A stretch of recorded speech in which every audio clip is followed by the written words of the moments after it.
Boom, hello and welcome to the Executive Protection Lifestyle Podcast, Season 3. With your host, Byron Rodgers. This podcast is dedicated to the executive protection practitioner, the private security professional. In this podcast, we're going to talk about the mental, emotional, psychological, physiological fitness that goes into being an efficient and effective executive protection agent. Whether you're in law enforcement, whether you're a mom that's looking at how to protect her children or a father that's focused on how to protect his family, I believe this podcast has something for all of you. We might even get into some tales from the crypts of true Hollywood stories from time to time. I'm doing this podcast because I feel the reality of this job is simple. If you really want to be good at executive protection, it's more than just a job. It really is a lifestyle. And those of you who've been in the game for any serious amount of time, you already know what I'm saying is true. So if that sounds interesting to you, enjoy the show. Out. Boom, what's going on, you guys? Here we are again for another awesome episode of the Executive Protection Lifestyle Podcast. I've got an amazing and honored guest, Max Segal of AHNA Group, here with me today. How you doing, sir? Hi, Byron. Doing great, and thank you so much for having me on. It's a real honor to be on the podcast and to be speaking with you always. I'm looking forward to the chat. Thank you. It always blows me away when I hear that, man. You know, I'm just a young dude trying to make a contribution. And it's an honor. I think the body of work, really being able to work with you guys is really what's been valuable for the industry, you know? So thank you. I appreciate that. Looking forward to digging in. You've got such an amazing background, decades of experience. Even really just speaking with you the first time we spoke, I learned a whole lot in that first call, man. Thank you, and right back at you, right? We grow all the time. It doesn't matter, who you're speaking to. If you listen carefully, there's something to learn, right? Yes, sir. That's wisdom. That is wisdom, man. I appreciate that.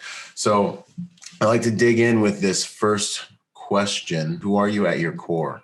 I guess this is the part where I'm meant to go. I'm a protector, a defender, a samurai, bushido, a warrior, right? Right. And I might be some of those things, but at my core, I think I'm a giver, I'm a carer, and I like to think that I'm a real person. I think everything else that I am is an extrapolation of that. In my core, whether it's in our industry, whether it's as a friend or as a father, I care for people. I care about people. I like to please. I like to give. I like to share.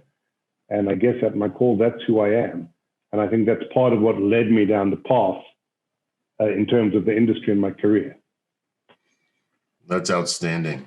I think it's a little counterintuitive for folks that haven't really discovered maybe how rewarding being a giver really is, you know. I think it's a lesson you learn with experience and after taking some risks, really, with giving to people. It's ridiculously rewarding. Something else I think you said that was really powerful was, you like to think you're a real person, and yeah, that doesn't come these days anymore. That doesn't just come without strength and practice and vulnerability and genuineness. These are hard things nowadays to really implement, I think.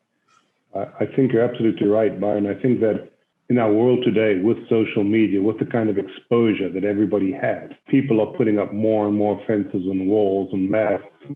I got to look cool, and I got to be cool, and I got to look serious, and I got to be serious. And people are a little bit afraid of themselves. And I guess it comes down at the end of the day to self-confidence. Never arrogance, right? There's a real fine line between arrogance and confidence, and you never want to cross that. But you want to be confident in who you are and in your abilities and what you can do and what you can do. And then it's exhausting to keep up all these pretenses, right? So just be who you are and be honest.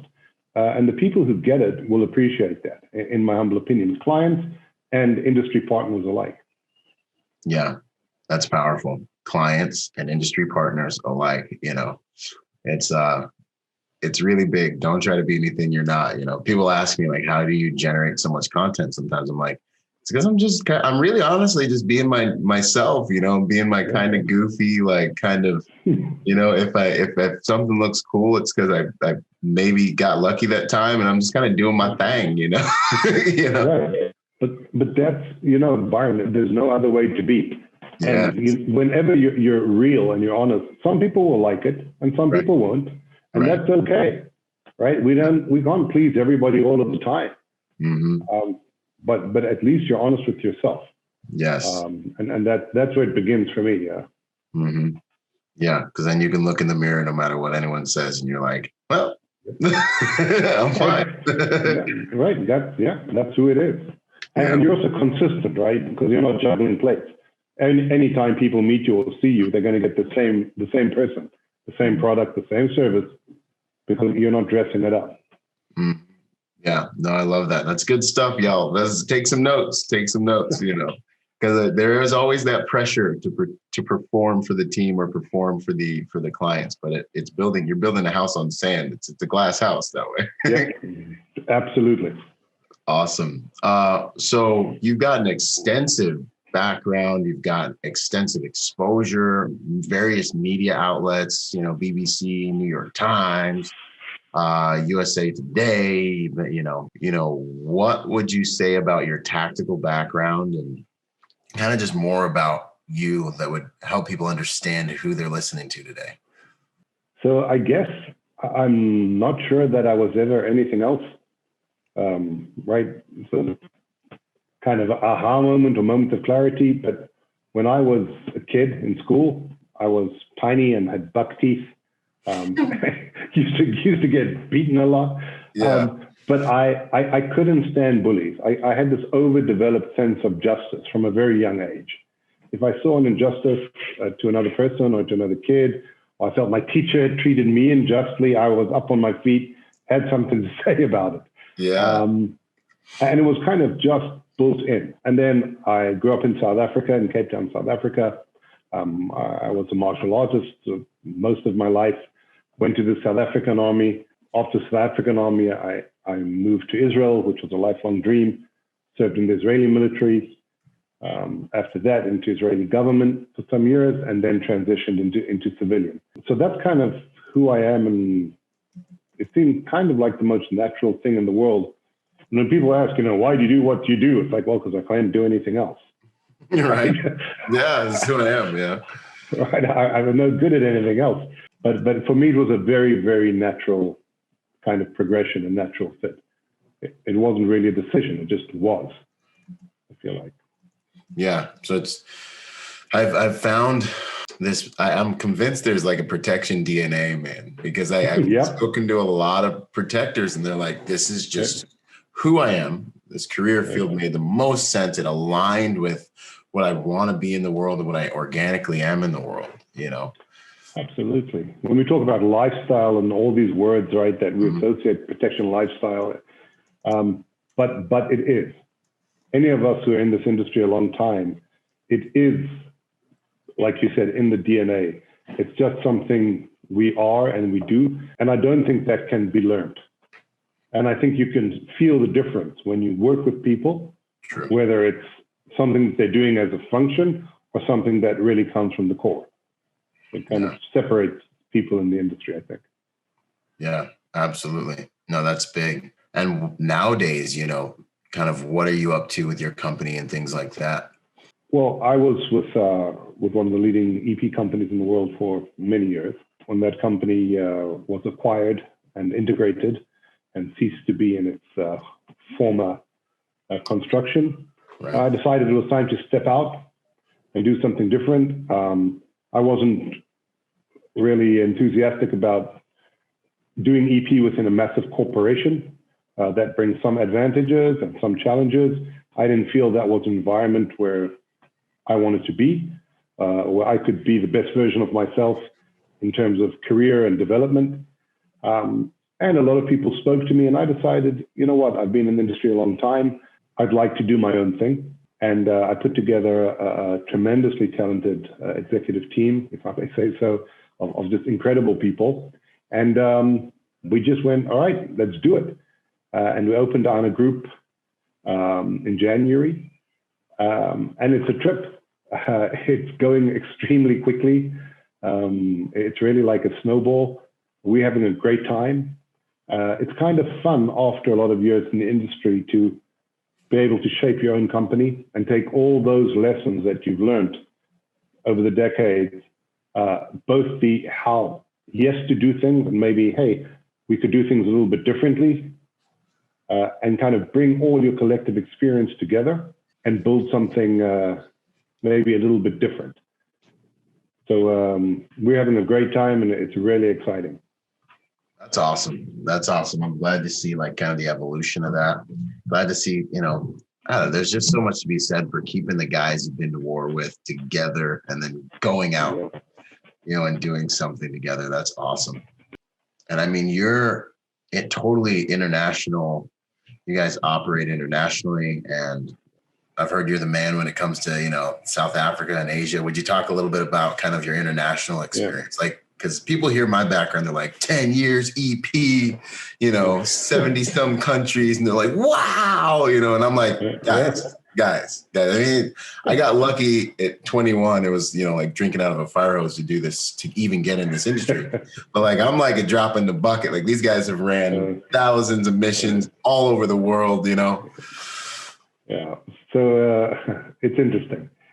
I watch a lot of threads on a lot of our groups. Mm-hmm. And the one which amuses me, and forgive, I don't mean to sound irreverent, but when I see people going, unarmed EP is just basically like, a doorman on Fifth Avenue. I'm like, all right, well, that means that you've never really worked out of your comfort zone, have you? Because in 90% of the world, you can't work armed. Yeah, or you haven't worked internationally, yeah. Yeah, you can't. It's not an option. Somebody once said to me, have your guys got international firearms licenses? I'm like, oh, what? Yeah. I'm like, yes, it's right next to the unicorn stakes and what? So international operations is a whole different kettle of fish because firstly, you're out of your comfort zone. Oh, yeah. I had two clients from Texas, from the industry, a chief security officer and his deputy in Berlin. And they said to me, it's so dang hard. We can't get anyone to cooperate with us, and the police don't want to. And I'm like, well, because you're behaving like two Texans in Berlin. Yeah, like cowboys in Berlin. Right? Nothing wrong with being a cowboy in Texas, but being a cowboy in Berlin isn't going to get you all that far. Right. So working internationally, it's massively just about cultural integrity and understanding where you are.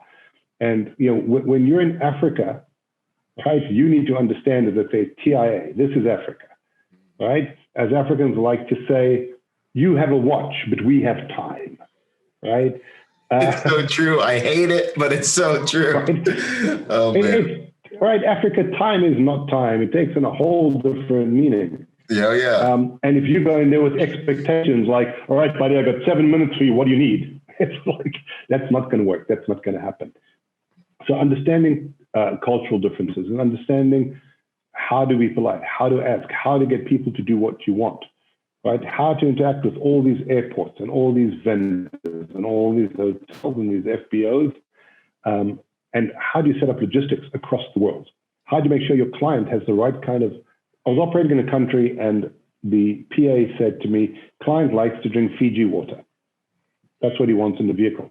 I went, okay, but there's no Fiji water in this country. They do not import it here. And she went, yes. And I went, well, can we have Evian? And she went, well, if you drank Evian, I wouldn't have written Fiji, would I? I was like, we'll sort it. And we actually had to bring in a few cases of Fiji from a neighboring country, sent the driver to the border to pick him up, put him in the vehicle, put him in his hotel room, right? And these are the kind of things that you run into when you're working internationally. It's not about the ninja stuff. It's about understanding how to navigate cultures, how to navigate people, how to fix things, how to facilitate things, when sometimes, your helicopter needs to land and there's no landing pad and there's no windsock and there's nothing, right? Mm-hmm. And you're going to climb up a tree and take off your vest and tie it to a pole, and you're going to be the windsock for the pilot because And that actually one of my guys did back in the day in India. Yeah. Because that's what you got to do. Mm-hmm. So working internationally is it's not James Bond stuff, but it is a whole lot different than being in your backyard in your comfort zone. Yes. It's so true. It's so true. I've had to do the water, smuggling water in. I've had to make a buzzsaw with my flashlight. Exactly. And some 550 cord. Like it's 100% true, man. And the things you take for granted here may just not exist over there. And not to talk about, you don't have first responders in many of the countries. You're in some third world countries. You can't rely on the medical. You can't rely on the law enforcement. Mm-hmm. You can't rely on anything. So you're driving down the road in the countryside outside Lagos, and there's burning tires and two guys with AKs standing in the middle of the road. Right? Off you go. There's no manual for that. Right? Right. You can send a distress call to your GSOC back in wherever. It ain't going to help you. And the client is going, is that normal? Right? Yep. Yeah. And you have to deal. And suddenly you discover you have no cell reception on any of your, no signal on your primary and the secondary, nothing works, right? Maybe a sat phone will work if you're lucky. You have no ways, you have no idea. You're completely reliant on the driver who doesn't speak English, and fix it, right? And make it work. Make the client feel secure, make sure the job gets done. It's very, very different. Absolutely. Yeah. And that cultural friction and information's got to go before you. Yeah, absolutely. What advice would you have to folks that are getting into this industry right now? Yeah, interesting question, right? And that also comes up on our forums all the time. All the time. So a couple of things. And again, don't mean to upset anybody. No, you don't need a law enforcement or a military background to get into EP. Right. Okay? Some of the best EP agents in the world that I've ever worked with do not have that background. I don't think it's a disadvantage like some people say, right? Because obviously being in law enforcement, the military gives you certain skills, certain critical thinking. You've been subjected to certain levels of stress, etc. But it doesn't automatically qualify you for the job. For example, sometimes when we're teaching courses in COVID close protection, ex-law enforcement or ex-military have a hard time being covert because they can't turn off that way of walking, that way of, that kind of 360 head on the swivel, right? Yeah. Exactly, right? And they can't turn that off. And it's actually a disadvantage. So that's the first thing. If you want to do it, find a reputable school, do a course, educate yourself. Two other pieces of advice I think are critical. One is don't try and cherry pick, right? I've heard a lot of guys when I'm teaching go, I don't want RST, I don't want residential, I want to do EP.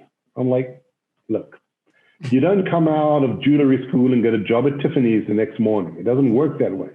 Right. You get an opportunity on a good residential detail with a good client, grab it. Get in, meet people, build up your reputation, right? Make yourself valuable. Maybe the EP team, maybe they're a man short and they'll go, hey, Mac, why didn't you come join us? Could you help us out today? And that will be your way in. Yes. But my friend and colleague, Ivor Terrett, said years ago to me, if they haven't heard of you, they're not going to ask for you, right? If nobody knows your name, you're not going to get work. So if you have an opportunity and it's for a reputable, decent company, get out there and take it. And it doesn't matter if the pay is this or the pay is that, or they paid for your gas or they didn't. Just take the job, get out there, get a reputation, be the guy that everybody wants to work with, right? And to do that, you don't have to be a super ninja. You need to be a decent human being. You need to be honest. You need to have integrity. You need to be appreciative. You need to treat people with respect. Then if you do that, very quickly, everyone will go, hey, I want to work with that guy. He's such a pleasure. Doesn't matter. You'll learn. I can teach you everything, right? But I can't teach you to be a decent human being. Yes. Right? And if you're an arrogant whatnot, then that's going to serve against you, right? It's not going to further your path. So people need to think about that. I've told many people, Byron, think about what you post on social media. Oh, yeah. And people write stuff. I'm like, do you understand you're sabotaging your career? Right. You can write there that you think that the CEO of this tech company is a conspiracy, world-dominating megalomaniac, But you do understand I can't use you after that on a detail to protect high-tech CEOs. Right. Since you publish that you think that they're evil people. That's not intelligent, right? Airing your dirty laundry on Facebook is not intelligent. You've got a gripe, take it up privately, take it up with lawyers. Don't splash it out there, because that kind of thing damages you, damages your reputation, damages your integrity, right? Just be an upstanding guy and think before you post. This advice is just so, it's so good, man. And I hope that people don't discount it because of the simplicity of it. You know, it's so important. It's all simple. It's all simple, Byron. It's people like, I went to, you know, this school or that school and I learned this and I've got that qualification. I'm like, yeah, okay, right? You'll learn more in the first 10 minutes of your first detail than you did back on your course. It's so, right? it's so true. It's so true. It's so true. Chuck Randolph, I remember way back in the day when we were both still working operationally, and we'd sit at a brief and Chuck would go, okay, so what, I'm like, all right, so what's the plan for tomorrow morning? And he used to go, well, my hallucination is we'll be departing, right? Because that's so good. That's so EP, right? It's like, it's never going to go that, right? It's never going to go that way. As General Eisenhower said, right? I found plans to be quite useless, but planning to be indispensable. This is awesome. Wow. We need to plan in understanding that in the field, like Mike Tyson says, until you get punched in the face, right? Your plan is going to go out the window. But you learn a lot on the job. You really do. And I guess that's the last piece of advice I'd say is, punch above your weight class, right? I recently had a colleague who was with me in my former company, and he had an opportunity to take a CISO position, and he spoke, he's like, I'm not sure that, it's a bit big for me right now. I'm like, take it, challenge yourself, go for it, right? You got a lot of friends, we'll help you. Whatever you need advice, you need this, you'll get help, right? But what do you mean you're going to wait till you're ready? How do you know that you're ready, right? If someone gives you an opportunity, just take it with both hands. Be honest, say, hey, look, I think I can do it. There's going to be a bit of a challenge, but if the person says, no, we believe in you, we think you can do it, then why are you questioning yourself?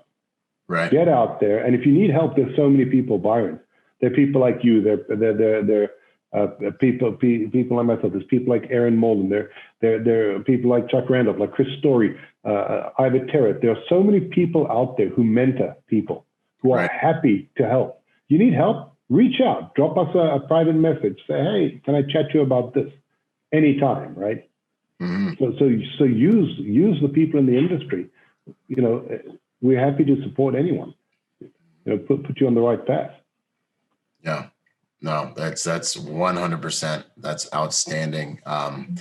We can teach anyone tactics, but character is something that's completely different. Okay. This whole take every job, walk through all the doors in the beginning, widen that sphere of relationships, and more importantly than being cool or tactical, be a good person. It's really the art of relationships, man, and procuring and managing good, positive relationships where you're authentic and you're yourself, And even in my course, like a lot of the counseling I give my students or my patrons, is take the job, jump off the ledge, get in there, be good, and be the guy that everyone wants to work with. This is how you build those books and that reputation that gets things inbound to you. There's nothing more valuable than that. There's nothing more valuable that, Byron, like you go to the IPSB, right? Yeah. And you're at a cocktail mixer, and you can't drink because each time you turn around, there's someone who wants to speak to you, right? Yeah. Like someone who wants to chat, right? Yeah. And that's a good feeling. It's beautiful, right? And the more you're out there, the more you're seen, right? Because how many people call us and go, "Hey, have you ever heard of this guy? Right? This guy sent me a CV. Right? Do you know him?" And if I can go, "Yeah, I know him," that's what we call credibility through association, right? Yes. And that's a positive thing. So, connect, networking, Craig McKim says, it's just, and be the guy that everybody wants to hang out with. Yeah. Right. I can't stress that enough. Don't be the arrogant, so-and-so knows better than everybody. I this and I that and I the other, and when I did this and when I was with this detail and that detail, it's like, really? Ooh, we're so impressed down here, right? Right. Well, you can go be by yourself and be cool. We'll just be over here. We'll just be normal. Beer, right? Yeah, exactly. It's right. Yeah, absolutely. It's the way it is. No, it is, man. I think it just takes time, especially for newer folks getting in, to really realize you're not a Starship Trooper. This work is attention to detail, but it's not really that hard. It's not that magical. It's not even really magical at all, actually. It's way less magical than you think from the outside looking in, It's absolutely. It's not rocket science. It's funny. A friend of mine says, when people say, you share all the stuff and you write all this stuff, and aren't you scared people are going to take your methodologies and blah, blah? I'm like, firstly, exactly. It's not a proprietary algorithm that we have over here.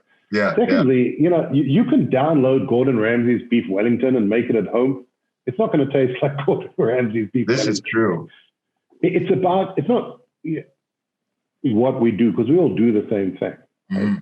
It's about you. Clients work with Byron because it's you. Because they feel safe, right? Yeah. Relationships, right? The whatever you call it, the trusted advisor and all these other lovely terms that we have. Mm-hmm. But it really is. Everybody does a good job. Otherwise, we wouldn't be in business.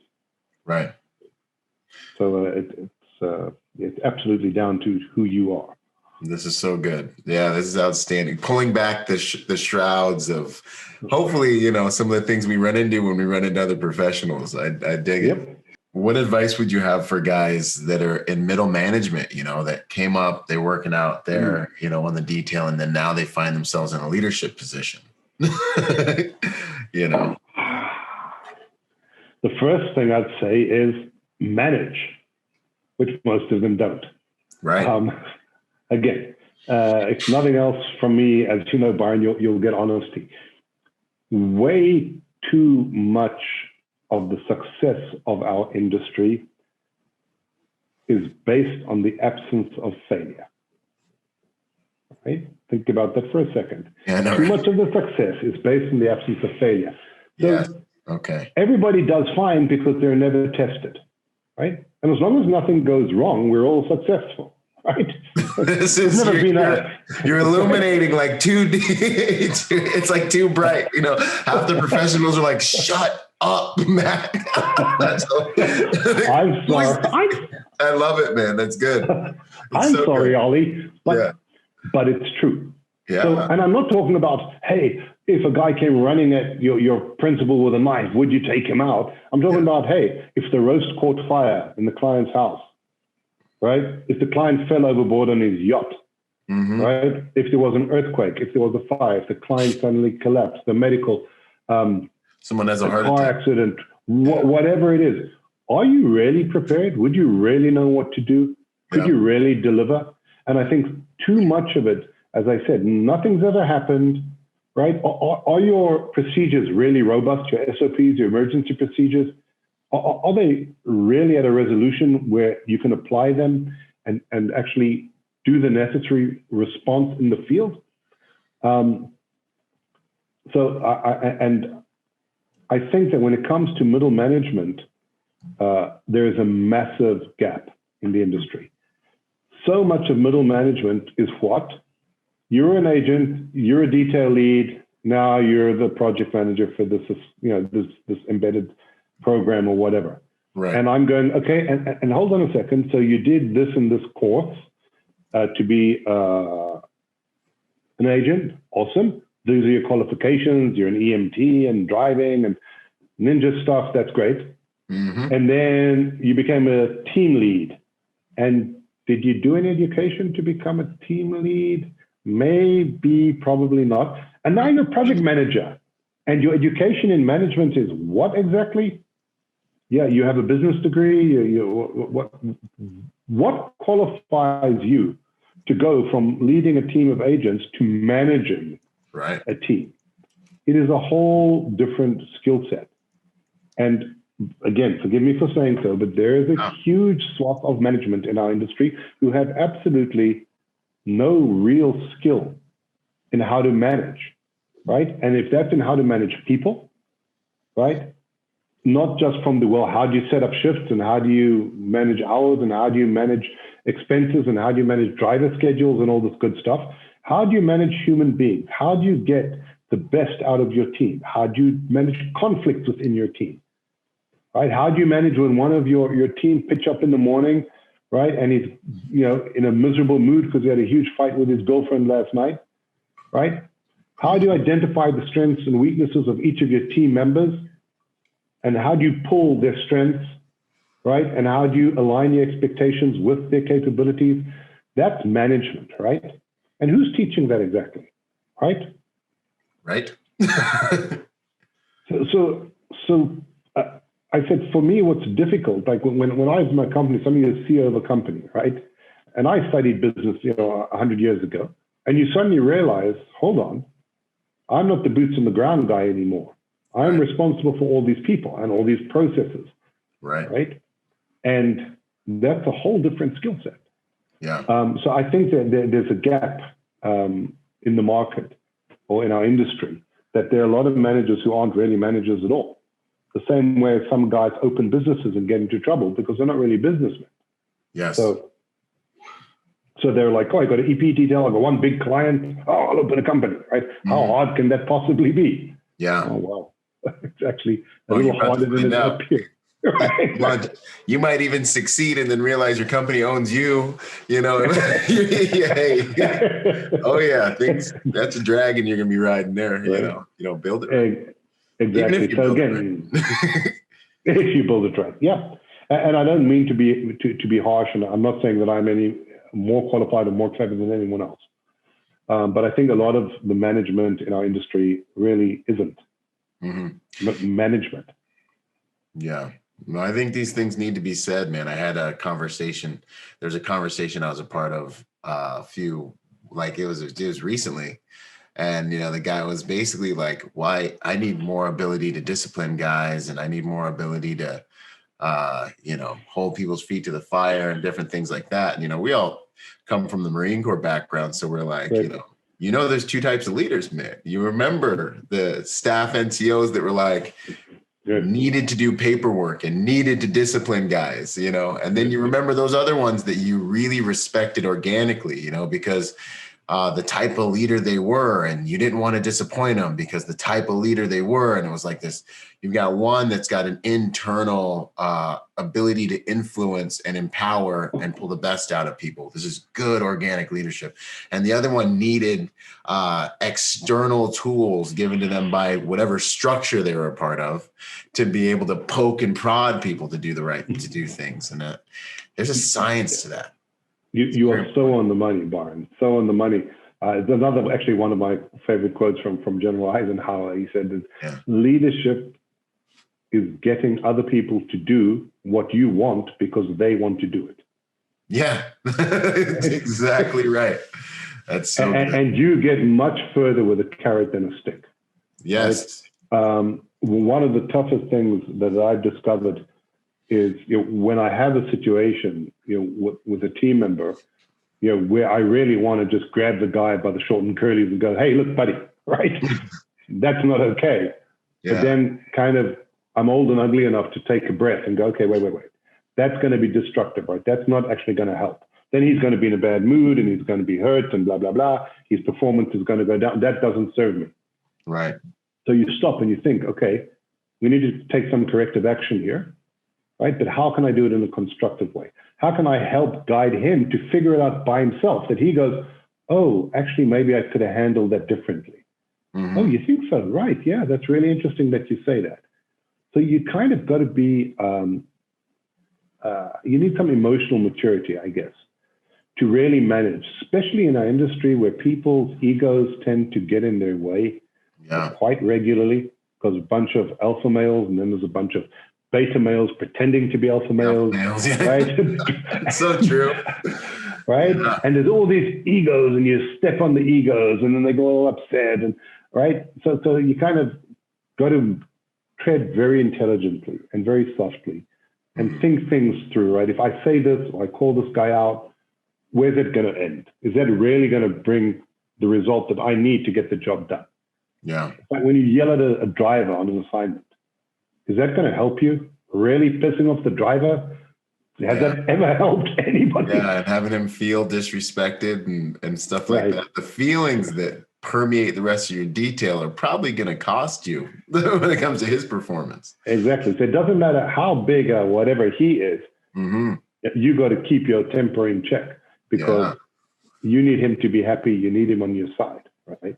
And that kind of emotional maturity, and I'd like to see, I mean, there's one company out there offering that kind of training, kind of security management training. And I think there's a big gap over there. Yeah. I'm starting to see some really cool folks that are starting to roll out training like that. I believe Ivor's rolling something out that's going to target. Absolutely. I'm really excited about. Yeah. And Ivor's training is it's not detail lead training. It's management training. It is absolutely not about the tactical. It's about managing and setting up operations and managing operations. And from what I've seen, it is top tier stuff. It is really incredible stuff. Worth checking out, in my humble opinion. Yeah, 100%. Yeah. And he's going to be with us on the next installation of my school, the master's class as well. Excellent. So I'm so excited. It's an honor to join forces with folks like him, with all you. Yeah. So security master plans was something I saw in your bio. Could you go into a definition like, what is a security master plan? This is above my head. Right. Well, I have no idea. It just sounds cool. Yeah. Right. Gets them to sign on the dotted line. Yeah. Well, security master plan, I guess, it's when we speak about risk assessment for kind of hospitality or corporate headquarter or for infrastructure. So it's a holistic document that's basically looking at the four pillars of security. It's looking at the physical, the technological, including cyber and IT, training and procedures, and manpower. So it's a holistic document that is looking at all the aspects of the security for said facility or said hotel or airport or whatever it is. That's tying everything together, because there has to be a symbiotic relationship between all those pieces, right? The industry has been babbling on about convergence for the last 3 to 5 years. Very few people actually doing it effectively, right? But in today's world, if I just pull in for a second, right, cyber and IT. So we were maybe a year ago going, or before COVID going, it's really important for the physical guys to sometimes meet with the cyber guys and talk about that stuff and have a bit of understanding. And for me, we're way past that, Byron. It's me doing a physical assessment or physical security plan for a facility or property. If I don't have understanding of cyber and IT, if I don't have a partner, as I do, who is a subject matter expert in that, I cannot possibly build a security master plan. I'll give you a small example. So I was doing an assessment of a huge convention center in the United States, significant location. So the security manager gave me a guest pass to get into like the administrative entrance of the building where all the offices are and the GSOC and everything in finance and blah, blah, blah. So I badged in, right? And my picture came up and whatever. I then went through the whole building, walked out the public exit, walked around the block and badged in again. And it allowed me to badge in again. So I called the security officer, the chief security officer. I said to him, how come I could badge in twice without badging out? Because that means I can badge in, hand my badge to someone else who can then badge into the secure area of the facility and have access to everything. He said to me, oh, no, you can't do that. If you haven't badged out, they won't let you badge in again. So I said, all right, well, let's try again. And again, I badged in. He's like, oh, that shouldn't happen. I'm like, all right, well. It did. So we go to the cyber guys, the IT guys who control the access control system. And we say, what's up? They said, oh, yes, we did some systems check a couple of days ago and we disabled the function, right? And we didn't turn it back on, right? That you had to badge out. Yeah. And I said to him, you see the problem here? You don't even know what they're doing. Your entire access control is dependent on these guys on the 14th floor, but you don't even know what they're doing. They didn't think to report to you that they're shutting down some of your access control systems, right? Why is there no communication? So it's at a point where even in the EP sphere, I wrote an article, Byron, in hotels, smart rooms, right? Alexas, all these hacks that are happening through smart rooms. You plug your phone into the USB port in the lamp. You're on the hotel network. Right. It can be easily hacked. You're vulnerable. Huge hack happened in Las Vegas through the fish tank thermometer. Thermometer hack? Yeah, which is it was an IoT Wi-Fi device. And the hackers got in to the fish tank thermometer, which was sitting on the hotel server. From there, they penetrated into the hotel database and took a whole lot of high roller details out of the system. Wow. There are so many vulnerabilities. And we as EP really need to get educated and to understand that, my client's in a hotel. Well, firstly, you shouldn't be on the public network any shape or form. It's so easy for someone to sit in the parking lot, ghost the hotel Wi-Fi signal. So you think you're on the hotel Wi-Fi, but you're actually sitting on the bad guy's Wi-Fi. Yeah. But also the hotel Wi-Fi is just so vulnerable, right? So whether you're using a hotspot or if you're plugging in your phone, use a data blocker, right? So that if there is a hack, your phone is invulnerable, whatever it is. But we need to get educated. Yeah. It's past the point of, let's have a chat with the cyber guys sometimes. So when we talk about a security master plan, it's everything. It's a holistic plan of security for a facility that encompasses and takes into account all of it.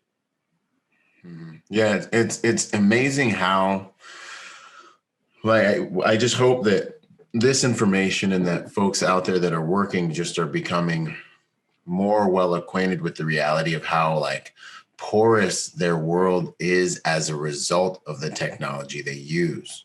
Because it's not enough to just be a ground pounder and to just have your gun, and you are vulnerable. Like Revenge of the Nerds is a thing that can really rip you apart. We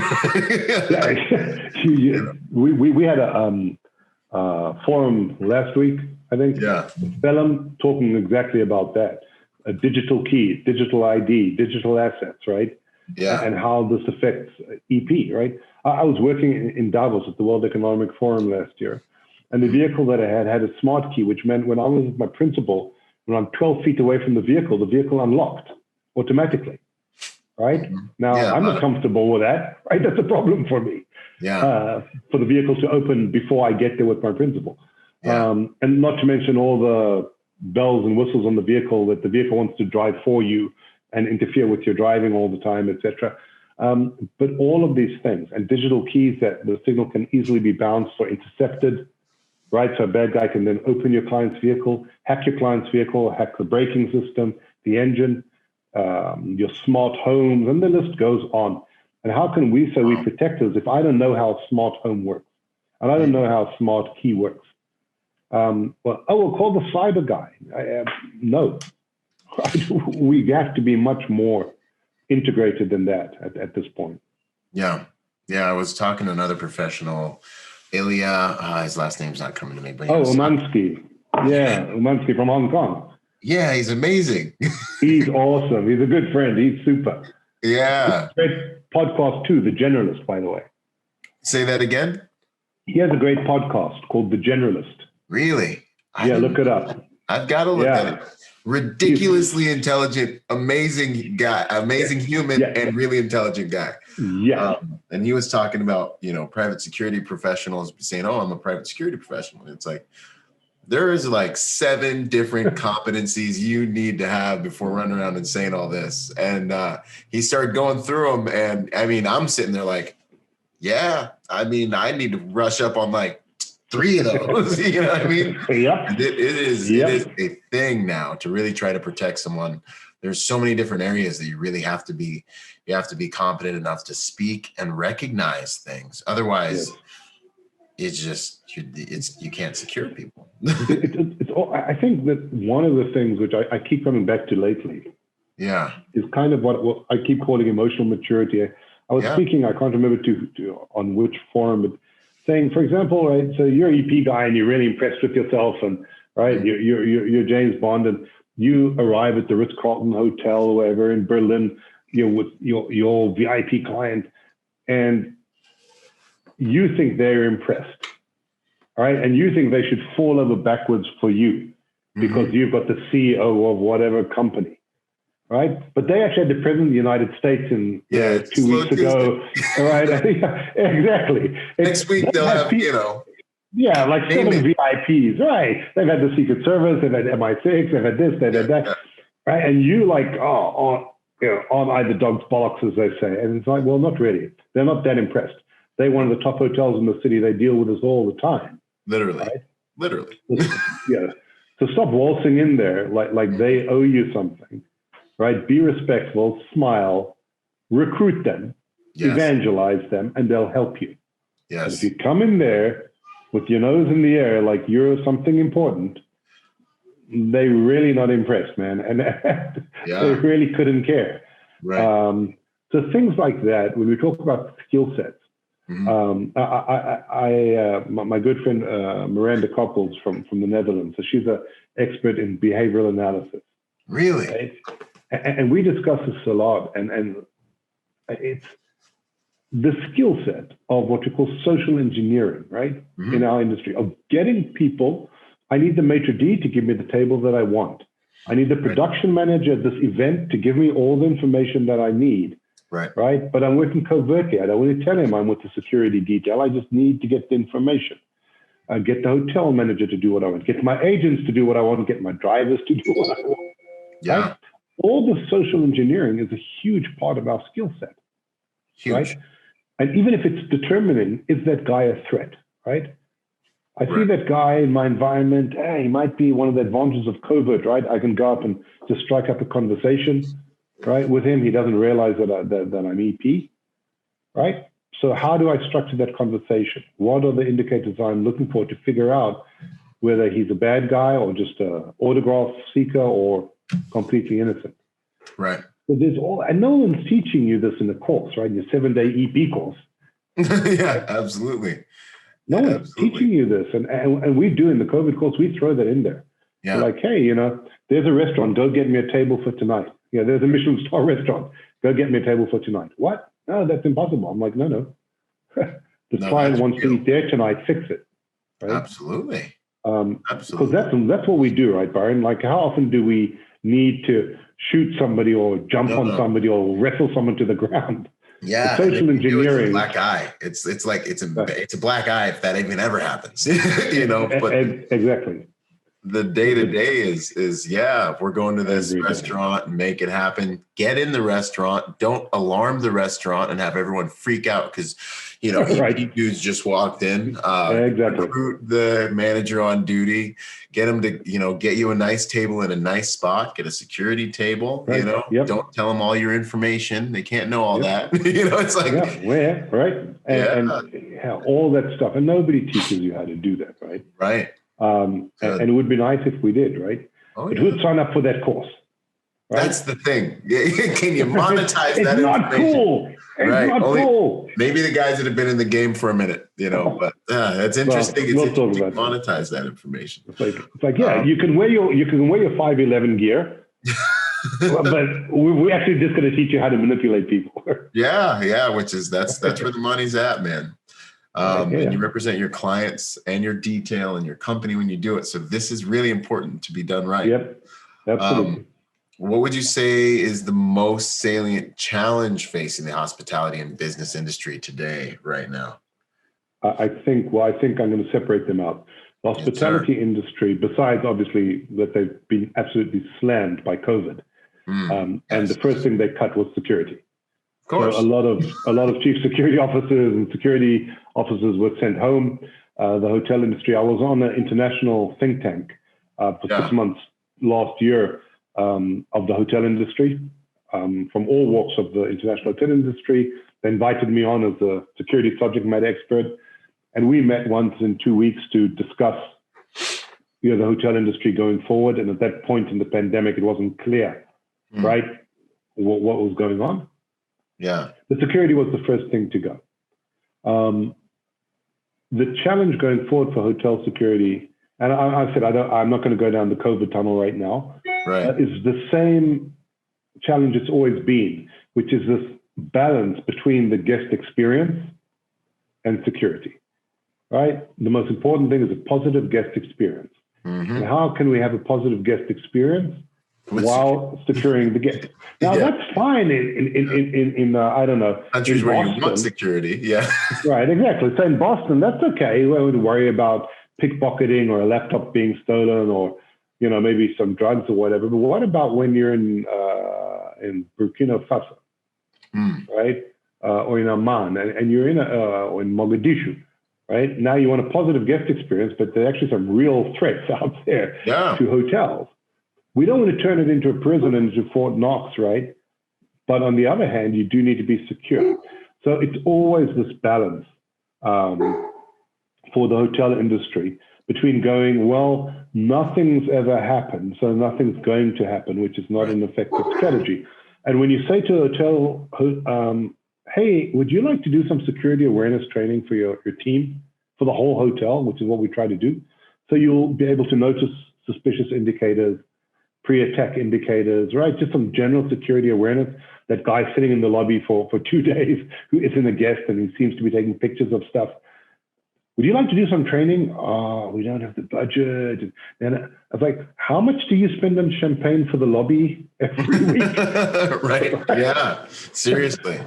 Right. But you don't have the budget to do a bit of training for your guys. So hotels are kind of, it's really challenging. And there's no international security standard for hotels. Each brand does what they want, how they want. Okay. And it's really challenging. In the security world, I think that it's what we said before. In the business world, it's convergence. There are nowhere close to enough companies in the world who've got their physical, cyber, and intel sitting in the same space, sharing information, and looking at their security plan, if it's the corporate security plan or the physical security plan, in a holistic kind of way. They're all still off doing their own thing, right? And it's not being married, it's not being brought together. And as the cyber threats, et cetera, develop, the gaps are becoming larger and larger for exploitation.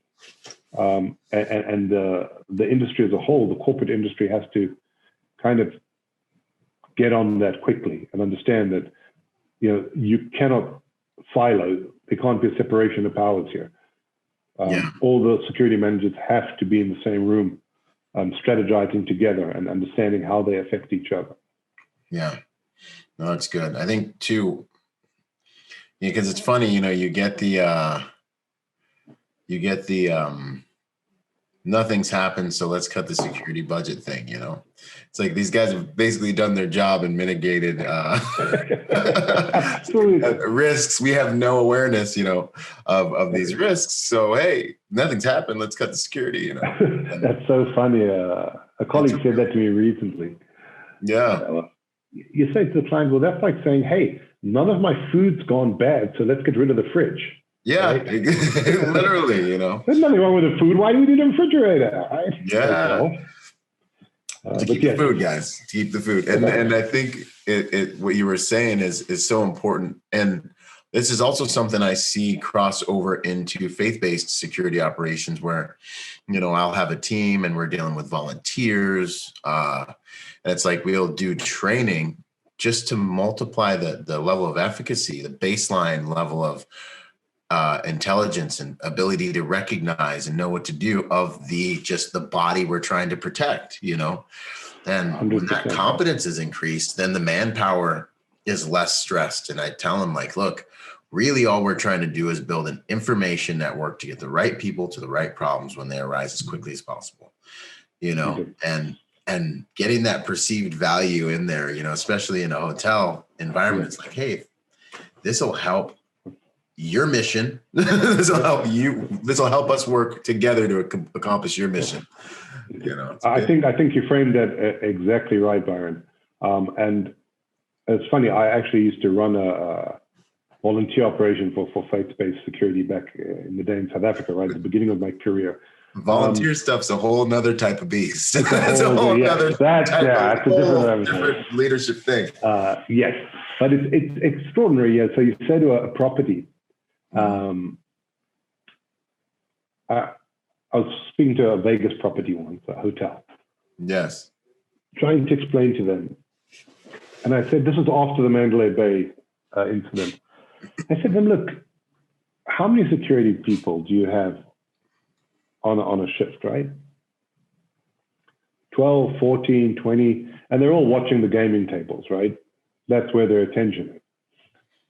I said, but you've got the greeters at the door as people walk in, right? I said, imagine if they were trained, right? It's 2 hours of training in suspicious indicators.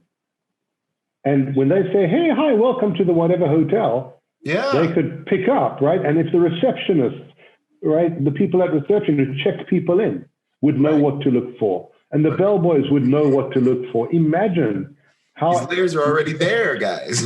Right, the exponential, expansion, right? And we knew that about, the Mandalay Bay, right? One of my slides in my presentations always is, I put up the see something, say something slide. And my next slide says, if I see what, tell who. Yeah. Right? If you see something, say, like, what is this thing we're meant to be seeing? What is this something? We don't know what they are. Exactly. We know, but the general public don't know. Mm-hmm. And if we can educate people in a hotel or in a corporate environment or in an infrastructure, right? Like in an airport, right? Right. Right. So if you think about Ben Gurion Airport in Tel Aviv, which is probably one of those most secure facilities on the planet. Like in the world. Right. So I'll tell you a story. During one of the wars in Israel, I was at Ben Gurion Airport and the siren went off, meaning that there were missiles coming from the south. And you got about 60 seconds to get to a bomb shelter. And I was sitting having coffee, and walking in front of me was an old Russian airport worker, the cleaner, with his cart and all his brooms and stuff, walking along. The siren went off, and as soon as the siren went off, this gentleman immediately started going, okay, folks, get up, come this way, and he ushered us to a bomb shelter, right? One of the secured rooms. And I thought, damn, he was trained. Yeah. Well, we're trained, right? And wouldn't that be wonderful, right? If everybody had a clue. Because imagine how much harder that makes it for the bad guys. Absolutely. Right? It's a challenge. No, this is such good stuff, man. And honestly, it's really, it's kind of one of my missions in life, like with my brands, with Protect Your Nation, it's getting civilians, and with even the real world tactical protection reviews that I post that are of real world violence. It's, as a security professional, we see these things coming out here, like I see the guy across the club that's about to get punched in the face, and I'm like, no, when you're back, you're like, no, you see, I had a situation with someone at a church. It was like one of the pastors is talking to this veteran. He's like kind of telling him about like not to hit on the girls or something. And I can just tell this veteran's about to punch him in the face. Like, and I'm watching from a distance, and I come over and I'm like, hey, you guys, how you guys doing? You guys good? Like, and just let my presence be known, and the vet kind of looks over at me, and, the pastor guy's like, yeah, we're great, man. We're having a little chat here. It's fine. Thank you. Go ahead and have a nice day. And I'm like, if your perspective dictates your performance. That's just so true. And I love that about Israel. Everyone's got some training. People run towards gunfire there. Someone goes active shooter gets 1.5 people shot by everyone. Problem solved. Right. Over here in America, we got double digits, of casualties coming out of one person with a weapon. Correct. It's you're absolutely right. Here, look, it's a national consciousness. Yes. So firstly, everybody's been to the military, right? But it's kind of more than that. So one piece is that kind of Israelis, because of our life here, It's like you get up kind of ready for war, right? Like you're ready for the fight. And it permeates, right? But the other thing is, it really is a country of people who have fought for everything they have. And exactly, so when someone stands up and tries to harm that, exactly, everybody runs towards it. Active threat situations in Israel are generally done within 60 to 90 seconds. Right? It's beautiful. Somebody will jump him running down with a car, hit him with a guitar, whatever it is, it will be taken care of. Yeah. And in the U.S., well, we're not going to get into that. I don't want to pass judgments, but it's, but here it really is a national consciousness. And I spoke once and somebody asked me about that in the U.S. And I said, look, in Israel, it's 70 years of living like this, right? Since the founding of the nation. It's every day. Yeah. It's a process. You can't just wave a magic wand. Yeah. Right. So after 9/11, everybody was, for a while. And, I was in the States, exactly. That was like 3 years ago I was in the States. And Grand Central Station, and there's a backpack there. And I'm like, hey, sorry, folks, whose backpack is that? And then he just kind of looked at me like I'm an idiot. And then somebody said, well, what do you think it is? A bomb? I'm like, well, possibly, yes. Right. But people forget. And that's nice. It's nice that people don't go around being paranoid. Right. But a happy balance would be nice, right? If the public would open their eyes. Yeah, I remember after that one shooting, I can't even remember which one it was. And I saw some neighbors interviewed. And the woman goes, I remember this. I've been telling her for weeks, that guy, something's not right. Yeah. I'm like, well, why did you tell somebody? Yeah. So you noticed after the fact. That's awesome. Mm-hmm. So that kind of thing kind of drives me crazy. I'm like, so you recognize, right? You're all saying afterwards, yeah, he's been acting really strange. So just say something to someone. You don't have to be there. Just call someone. Right. Point it out. Let the professionals will figure it out from there, right? Mm-hmm. It takes some responsibility. Yeah, well, I think the PC culture has really put a damper on this party because that neighbor was afraid of being a xenophobic, white, evil devil. Right. Exactly. And then the cops, you tell the cops, they're going to be like, they might even also tiptoe. Right. And then you got bombs going off and coordinated attacks happening all around the city, as a result. I'll tell you a real incident. Yeah. This was at an event. It was actually at the NFL draft. Wow. Where I had the privilege of working a few years ago in Nashville. And we had a team doing whatever. And we identified actually an FBI profiler who was sitting with me in the SOC. We identified on camera somebody who really looked like a potential suicide bomber. Mm-hmm. It was a gentleman, ticked all the boxes, including he had this huge backpack around the front that he was hugging, and he was nervous, and he absolutely didn't fit in, wasn't speaking with anybody, wasn't smiling. It's the draft, right? Everybody's drunk, everybody's having excited. A good time, right? Yeah. And the profiler calls me and is like, hey, what do you think? I'm like, that's not good, right? Us Israelis, we have like 9 indicators of a suicide bomber, and he was displaying about 6 of them at the time. Mm-hmm. So the chief security officer says to me, hey, Mac, why did you go and talk to him? I'm like, what? Thank you. They're like, well, you're the best. I'm like, all right. Yeah. Push you to the front. Pushing you to the front. Like that. All right. Yeah. You come from Israel. You know what to do with suicide bombers. I'm like, why? Anyway, so like I put on my football jersey and I trundle out there and I grab a cup of beer and I bump into the guy and swirl my beer and strike up a conversation. So the short story is that I ascertained that I didn't think he was an imminent threat, but something was absolutely not okay about this guy. I don't know if it was a dry run or what, but he did not fit.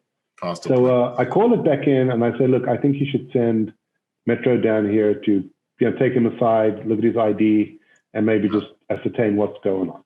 All right. So I take a distance. I keep eyes on him. 2 officers arrive a little while later. I see they look at him, they mumble, they talk into the radio, and they disappear. Right. And I get an order, stand down. I'm like, All right. Go back to the command center. I'm like, okay, folks, what? I kid you not. The answer was this. Well, the police are currently, there's actually a lawsuit against them for racial profiling from some incident, whatever. And this guy, he's dressed like a Sikh. So they were like, well, they didn't want to approach him because they didn't want to be accused of religious profiling and blah, blah, blah. And they were worried about the fallout. So, I'm like, there's 600,000 people here. There's interest. And a potential suicide bomber. And your concern is for political. Honestly, I was speechless, Byron. I was just like, yeah. All right, it's your call, folks. But I said, look, if that guy was a blonde-haired, blue-eyed, Gap-wearing, khaki and polo shirt, behaving like that, we would have pinged him too. He'd be on the floor. It's got nothing to do with the beard, folks. Yeah. It's nothing to do with the beard. It's to do with his behavior. Right. I didn't ping him because he had a beard. I pinged him because of everything nervous. else. He's got all the right nervous. And when I spoke to him, he was hugging the bag and avoiding eye contact, and he couldn't give me any information about anything. I'm like, this is not racial profiling. This is just security work, man. Yeah. But they weren't interested. So I was actually quite shocked by that situation. Absolutely. But to do this job well, profiling, behavioral profiling, and profiling in context is necessary. I remember, even to go all the way back to Iraq for like a simple example, you're running your mission, you're running your patrol, you see sheep herders, cool. You see guys in sweatsuits and jeans with tennis shoes on, you better pay attention. You better figure out what's going on right now, because them dudes in tennis shoes, they're the guys you got to watch out for, And it's Byron, profile. Sales people are profiling, single people are profiling. We're all doing it. You know what I mean? Absolutely. I have a slide that I put up when I'm teaching, and it's got about 70, 80 different faces on it from all different races, religions, ages, blah, blah, blah. And I tell the audience, I'm like, okay, pick out a face here which would make you feel threatened. Right. Don't tell me who it is. And then I said to them, okay, we didn't all pick out the same face, right? We picked out different faces. Why? Well, because we grew up somewhere and we were educated somewhere and we saw certain movies and had certain teachers and read certain books and blah, blah, blah, blah, blah. I said, and that's okay. I said, you are threatened by that face because of prejudice. It's not a crime. It's not okay if you would treat that person differently or not give them a job or somehow degrade them or be against them because of that prejudice. But the fact that if you walk down the road, and you see me coming towards you, you'd feel threatened. And if you saw my mother coming towards you, who's 87, you wouldn't feel threatened. It isn't because you're prejudiced against me, right? It's because I'm a big, intimidating, ugly guy, right? I said to him, right? And it's like, so get over yourselves, right? If you see a Doberman when you're jogging, you cross the road. If you see a poodle, you don't cross the road. It's not because you hate pointy, black and brown, long-snouted dogs. It's just because Dobermans bite. Yeah. Right? And it's a rational decision-making. Right. And, it is, okay, so I once had a discussion with a guy who was very upset because he'd been singled out for his luggage to be searched, right? And he fit a certain profile. And he was very upset. And I said to him, look, I get it. I said, I get that this is kind of immoral and embarrassing and prejudicial and discriminatory and wrong. He's like, you only pulled me out because I look like this and blah, blah, blah. I said to him, yeah, you're probably right. I said to him, and don't think that's nice. But it's necessary. I said, because if this goes south, you and your children are also over here, right? You'll also be affected. So wouldn't you rather we were a little bit prejudiced and everybody was safe? He said to me, human dignity comes before all else. I said to him, I respectfully disagree. Human life comes before all else. Screw your dignity right now. Right. If I go to Iraq as an Israeli, they might well be suspicious of me. Right. 100%. And I'd understand that, and that's okay. And if I'm, in the hood and I'm dressed like a gangster and I get treated like a gangster, that's the game. You have to understand And that I've found, especially even being a Black guy, I've had incidents where I've ran into police contact and things like that, right. just for being in places and stuff. And I try to dress the way I want to be addressed. And at the end of the day, I pull back, after the police realize that I'm not, or after the people who called the police on me realize I'm not. And you have to have a sober conversation. Well, what do combatants in this environment look like? Oh man, they look like me. You know what I mean? I got cops called on me for sitting in the car with my other brother having a conversation when he got called back. He got back from Afghanistan. People called the cops. Look, they said, looks like there's a drug deal going on in the parking lot. And then after everyone figures out that there's not, everyone's fine with us. And it's like, oh, well, that's because you're Black. I'm like, no, it's because this is what combatants in this environment look like. And context it matters. And it's a survival skill. Context. Wow, Byron, you are so on the money, and I appreciate the fact that you have the courage to say that.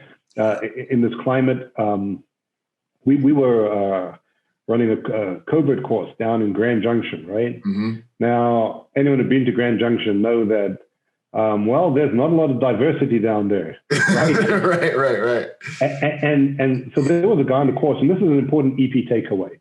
Yeah. So he was dressed like he was from the hood, right? Yeah. African American, dressed like he's from the hood, and we went out into field exercise. And I thought, have you not been listening to anything we've been teaching you about covert operations? Anyway, he was in the parking lot outside the big Lowe's. He was left there to kind of keep an eye on the client's car. The next thing I see, 2 police cruisers come flying into him. I'm like, oh crap! So I go running across the parking lot. They already had him on the cruiser. I'm like, wait. Yeah. Now he was really insulted. Mm-hmm. And that night, all right, we had a drink, and I said to him, look, I'm going to tell you 2 things. One is, if you're dressed in khakis and a white shirt and a bow tie and some glasses, nobody would have said a word to you, right? Right. But you dress like you're from the hood in Grand Junction, Colorado, walking around the parking lot where people have, tools and stuff in their trucks. What did you think was going to happen, right? I'm not justifying it, but it's the reality. There's gravity. It exists, man. And I said to him, I'm not here to teach you about, systemic racism. I said, I don't have a dog in the fight. I'm a South African Israeli, right? So who am I to chirp? But I said, what I want you to learn from this is that if you want to work in EP, you got to get over yourself, man. Yeah. If I'm with a client, I'm Jewish. If I'm with a client and he goes to a neo-Nazi meeting because he thinks that's cool, if I'm going to get upset about that, I can't do the job. Right. What my clients do and how I go with him and how the environment reacts to me, I cannot take that personally. And if you're going to get emotional about that, you cannot do this job. Yeah. Right? If you're going to let that get under your skin, man, you got to be like RoboCop. 100%. Everything's cool. Everything's fine. Right. I see nothing. I hear nothing. I know nothing. Right. But you can't let your emotions get the better of you when you're doing this job. It is a serious disadvantage. You'll fail out. You will fail out. You will. Exactly. 100%. Exactly right. That's good, man. Yeah. Switching gears a little bit real quick. Yeah. International operations. How do you guys approach vetting different vendors when you're going down that road? Phenomenal question. I get it. So I'm going to say something else, which might get me into trouble. Which might get me into trouble, right? Right. I love it. I enjoy meeting guys with companies, and they go, "We've got a global footprint. We have vetted vendors in every country in the world." And I'm like, no, you don't. Right. Really those tectonic plates are moving all the time, guys. Right. No, you don't, because nobody does. The fact that you met a guy at a coffee shop in Tashkent once doesn't mean you have a vetted vendor in Tashkent. It means you know a dude who knows a dude whose cousin has another guy in Baku in Azerbaijan who can provide you vehicles. Who can get some bodies on the ground and hopefully make you look good. Right, exactly. And not screw the pooch, exactly. Yeah. That is not a vetted vendor, folks. So the first thing I'm going to say is be transparent, right?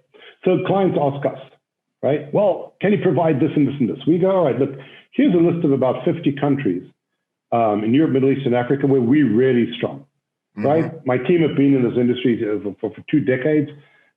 where we have people we know. We visited them, we know their drivers, we know their faces, we know their vehicles, we know the level of service, and I can guarantee you this level of service. Hey, can you set up transportation in Ouagadougou? I'm like, well, I can, but I can't tell you that it's a vetted vendor. Right. Yeah, I can have my guys out in Nigeria source somebody in Ouagadougou, Burkina Faso for you, and I trust them, and they're solid guys. But can I tell you that I personally vetted that vendor in Burkina Faso? No, I haven't. I have no idea who he is, right? And I'm going to be honest about that. Yeah. So what is vetting, right? What does vetting mean? There are companies, Byron, who have vetted vendors who they've been working for 5 years, who they've never met. Right, 100%. Like, this is right, you have a vetted vendor in Madrid, and he provides good service, but you've actually never been out there. He's never met anybody from your company. You haven't seen his offices, you haven't inspected his vehicles, you haven't looked at his paperwork, you haven't met his drivers, you haven't met him. So what does vetted exactly mean? Right. Somebody hooks me up with a guy who luckily hasn't screwed up yet. Yeah. So for me, in our company anyway, that's not vetting, right? But that is the usual baseline. That's the reality of the industry very often. But what you'd like is firstly, certainly to see that all paperwork, licenses, insurance, local registrations, local permits are there. Line. Yeah. Ideally, you'd like to get out there, meet with them, see their setup. Is this a guy just working from his living room, subcontracting everybody? Does he own his vehicles? Does he subcontract his vehicles? If he subcontracts the vehicles, how does he control the maintenance on those vehicles? Right. So I hire Bob, right, and he's Maybach, but how do I know that Bob maintains that Maybach correctly, right? And he's servicing it on time, and he's using genuine Mercedes parts and blah, blah, blah, right?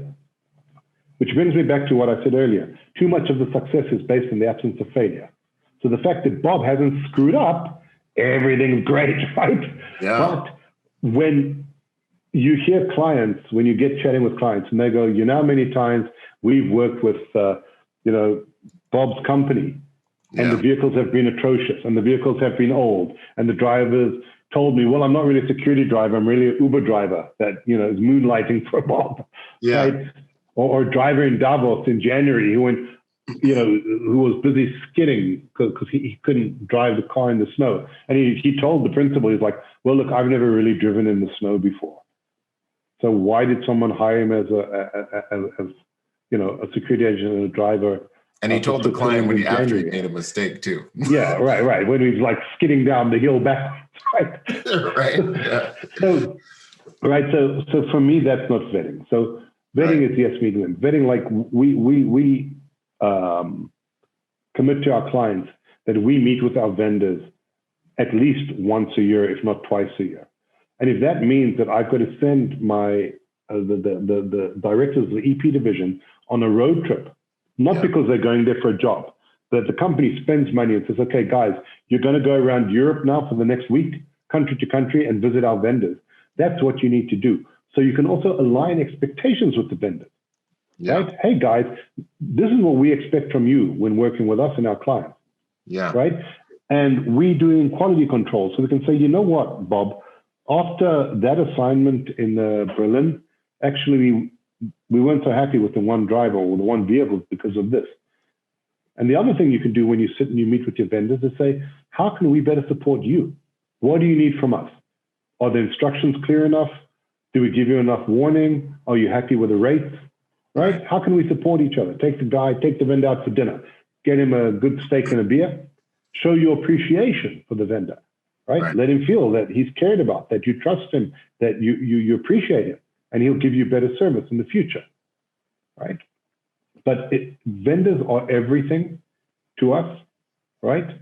Pay another $50 for it drives me insane when I hear vendors going, they squeezed us down. We wanted $500 a day and they squeezed us to $450. I'm like, but they're charging $1,200 a day. Yeah. Why are you squeezing the vendor?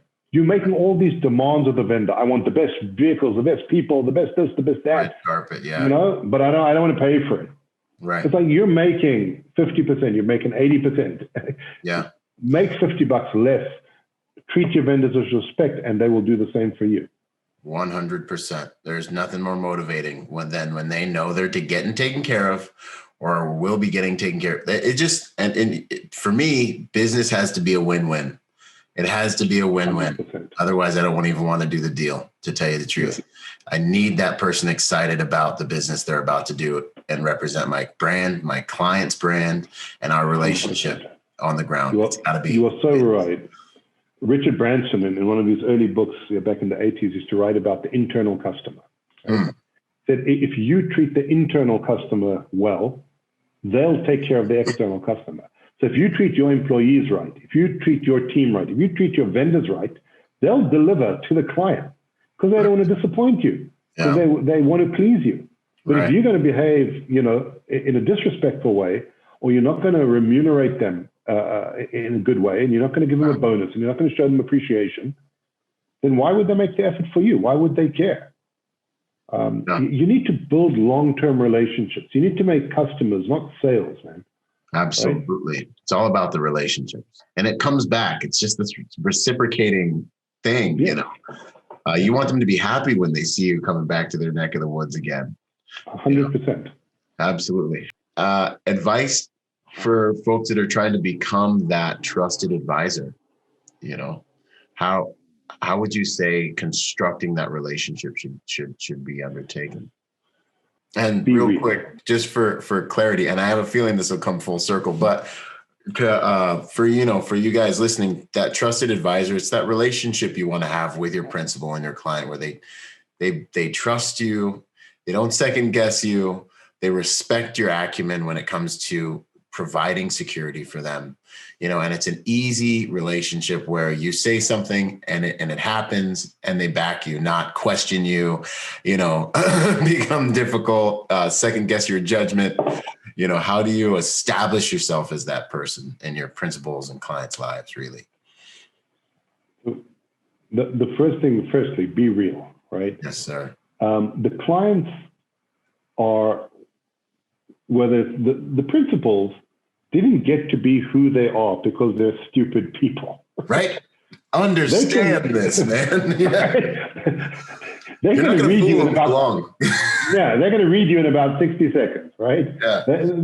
And you can't impress them. They're billionaires, right? Yeah. Right? It's a different pedigree. Just be respectful.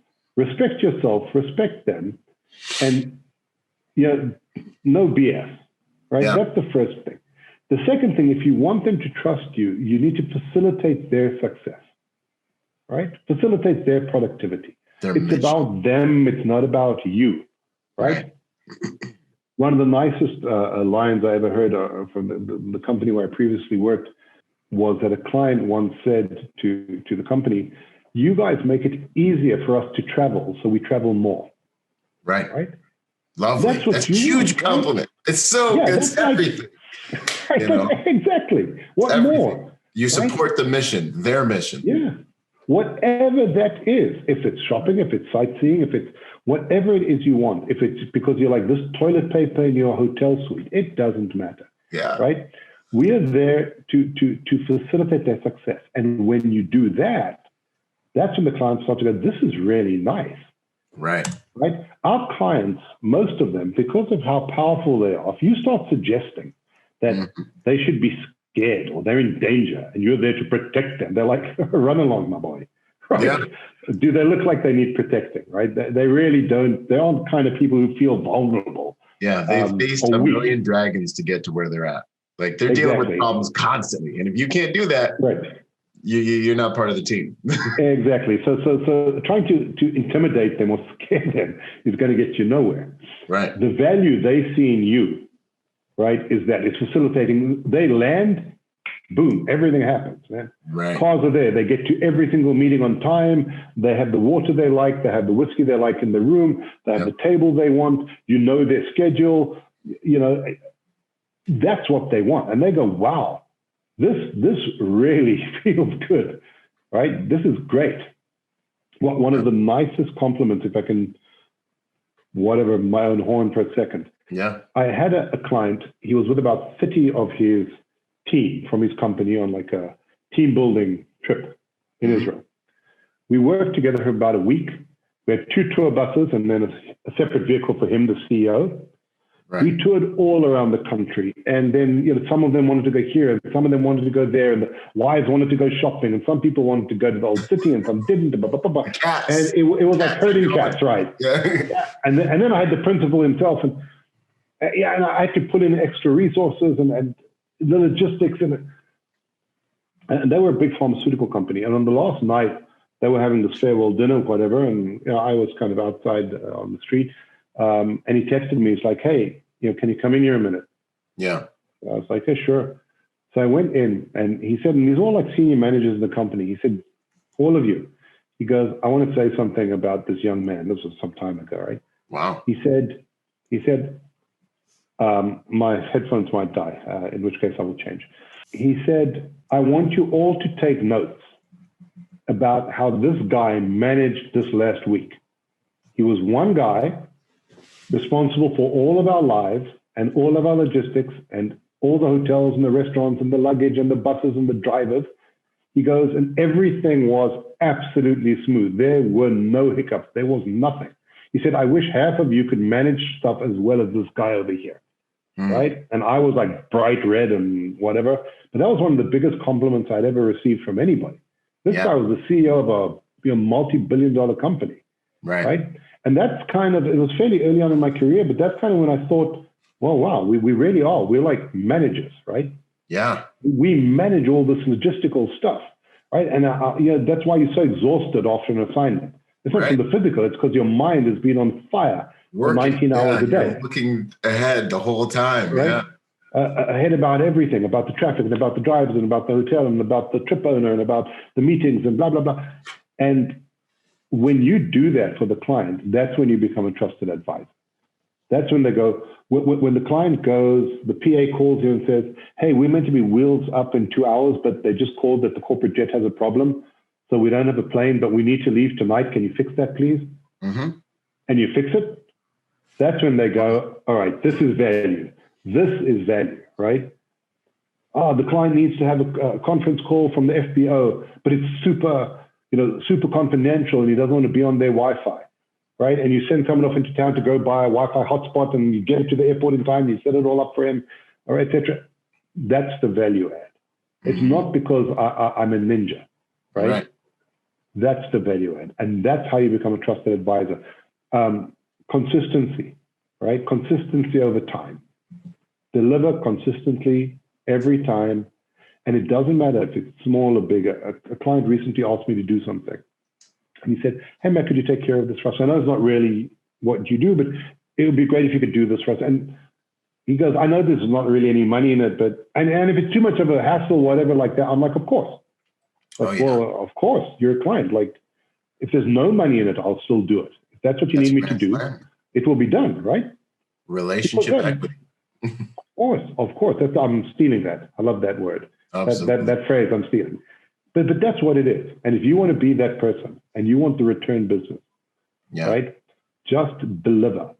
Don't baffle them with BS, right? Don't handle them, right? Do not handle your clients, right? I don't think I've ever said no to a client. Yeah. It really is that simple, I guess. And deliver constantly. Do not promise what you can't deliver. Yeah. Right. If you can't deliver, just say, you know what? I guess that's one of the downfalls of some of the companies, Byron, is that scalability is a huge problem. So the client comes along and says, can you do this and this and this and this? And it's a huge job. So you go, yeah, sure, no problem. And then you're on Facebook going, hey, in Florida this weekend, right? And you're hiring guys that you've never met, that you have no idea, right? And that's risking your reputation, man, because it only takes one bad assignment to ruin your name in the market. So rather just go, you know what? We're at capacity right now. We can't take this on. I can refer you to Byron. You know, I'm sure he can help you out and maybe you can get a commission back from Byron. But don't be greedy. If you're busy, do your work. If you don't have the resources, just say, I cannot handle that right now. I can't deliver. because otherwise you're cutting off your nose to spite your face. Right. And they'll respect you for that, I find. And they'll respect you for just being honest about your capabilities, I find. 100%. Absolutely. Again, because they're not stupid people. Right. They know business. Not at all stupid. If there's anything you could change about the industry, what would that be? It would be my one of my guides in life and my mentor was my first martial arts teacher, Chef Chris Thompson, back in South Africa. And the first lesson in the dojo, the first day we walked in with our white belts, he said, leave your ego at the door. Yeah. Right? He said, in this room, in this hall over here in this dojo, there's no room for egos. He goes, that's why you're all wearing white suits and white belts. Doesn't matter if you're a billionaire, right? or whatever. In here, we're all the same, right? Yeah. You don't have your Armani and your Breitling, and there's nothing here. You don't know who anyone is in this. We're here in white suits with white belts, just learning for self-betterment. He goes, egos stay outside. And if I could change something about our industry, it would be that. Just leave the ego at the door, man. Just check it at the door. Right. When we talk, when we meet at a conference, when we're on Facebook, you don't need it. Right. You do not need it. All it does is tell us how insecure you are. Right? Exactly. Exactly, man. Exactly. And blinded by it. Yeah. And blinded by it, man.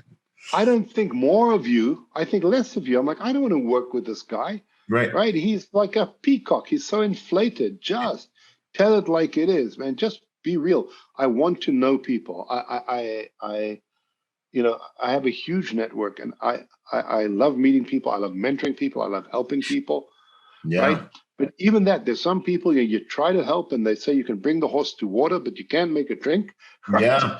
I'm like, man, I'm telling you. And then they're like, oh yeah, dude, yeah, it didn't work out. I'm like, but we discussed this, right? And it's not because I'm so very clever, but when you've been around the block a few times, you go, well, we can try help you not to make the same mistakes that us idiots made, right? Right. We made them. So maybe if you're young in the industry, just take a leaf, right? Talk to the people who've been around a long time. I'm not saying that there's plenty we don't know, and there's plenty we need to learn. Right. But when people who've been there and done that give you advice, pay attention, right? Yes. I once heard someone say, back in the day, I was at a conference with Christian West, and a guy came up to Christian, and anyone who knows Christian knows jeans and a Psycho Bunny t-shirt, right? Yeah. And this guy was dressed up to the nines, right? And we made some comment about his outfit, and he said, "Yeah, well, you got to fake it till you make it."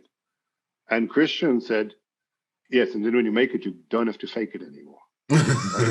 Yeah, that's exactly right. Right. And I thought about what he said, and I thought, but that's it. The people who are really there, the people at the top of the game, usually they're not like that. They're not faking it. They're not all puffed up. They're usually really nice people who are happy to talk and happy to chat and happy to help. Yeah. It's the layer just under that where you find all the smoke and mirrors. The new money. And it's not, and it's not necessary, man. It's not necessary. If you're good at what you do, it will be recognized and you'll go forward. So that's what I'd like to change. It's just exhausting sometimes, right? Yeah. No, it is. It's exhausting. It's problematic, and it stops growth. Really, it stops them from getting what it is they want, which is to be legitimate. It's like the billionaire that you're with one day, and no one knows or can even tell they're a billionaire because the way they carry themselves and dress and the way they just look like a guy, And then you're with the new money folks who are just like, bam, they're telegraphing it everywhere, and you're like, there's levels to this stuff. I actually really have it, and I want you to think I have it, and it's a slippery slope. It's dangerous. It's dangerous, and I think it damages the industry in the long run. Yeah, because it just projects something that we don't need to be. Yeah, right? 100%. It's not necessary. Any predictions for our industry? Any trends? Any things that pop up to you? Places and directions you think we're going that you'd like to talk about? Well, besides the clear need for the integration of cyber and IT Yes. knowledge and whatever we call the technically enhanced EP agent or whatever terminology we're coming up with. Yeah. But I once gave a talk at ACES called Human Tech. Right? So it's kind of how does technology support EP, and actually planning on giving a talk at IPSB, hopefully, with my cyber partner to talk about how we actually integrate cyber tools into the way we do, certainly in our company, EP. Actual, not just, if the client gets hacked, but actually tools from the cyber toolbox that we can use to better protect our clients on the road, etc. And the symbiosis between those things. So that's one area where it's definitely going. The other area is this consolidation that we're seeing. These massive companies that are buying up smaller companies, right, and kind of trying to dominate the industry completely. It's an interesting development. Yeah, it's going to be interesting to see how the clients respond, right? Because we're still hearing from a lot of clients, no, we're not really comfortable sitting with a massive corporation, right, especially if it's going to be a public company, right? I don't really want my EP unit program and expenditure to be in the public domain, right, that they can scrutinize what we spent and how we spent, and etc. But there is definitely room still for the, for the small boutique companies who are giving personalized service, like you said, the trusted advisor. When the companies get too big, quality control is a real challenge. Yeah. That personal clients want to feel that they are the most important person, right, 100%. for you. When they call, they want my complete attention. They expect me to respond immediately. Yes. They don't want to get a different operator every time they call. They don't want me to get back to them tomorrow. They want to speak to me, and they want to speak to me now, and they want me to solve their problem now. Right. And the big corporations, from what I've seen, one of the challenges is they're not agile enough for our industry. An aircraft carrier can't turn as quickly as a speedboat. Little beats right? big. Yeah. And in this industry, agility and flexibility is everything. That's right. neat. Yeah. Hey, Byron, I need you to get on detail on this tomorrow. Well, hey, Mac, you want to give an email address from your company? Yes. Call the IT department. Oh, no, we need 2 months and we need a requisition slip signed in triplicate by 17 different people to initiate an email. It's like, no, can't work like that, right? Right. Can't work like that. So I think that it's going to be interesting to see how this plays out. There's some very big players. There are other players emerging, kind of corporations who are buying up, kind of in this octopus way, buying up things and trying to make these huge organizations. But I said, I think for top-end boutique companies, like you provide, like myself, I think there's still plenty of room. I think the clients still feel much more comfortable with that. Right. And I think if the big corporations are clever, instead of making it a competition, they'd look to partner and go, hey, Byron, you're really strong in these and these and these regions. Can you provide support for us? Right. Right. But I'm not sure that's the way they're going to go. Yeah, that's interesting. No, that's good. That's good foresight. That's good feedback.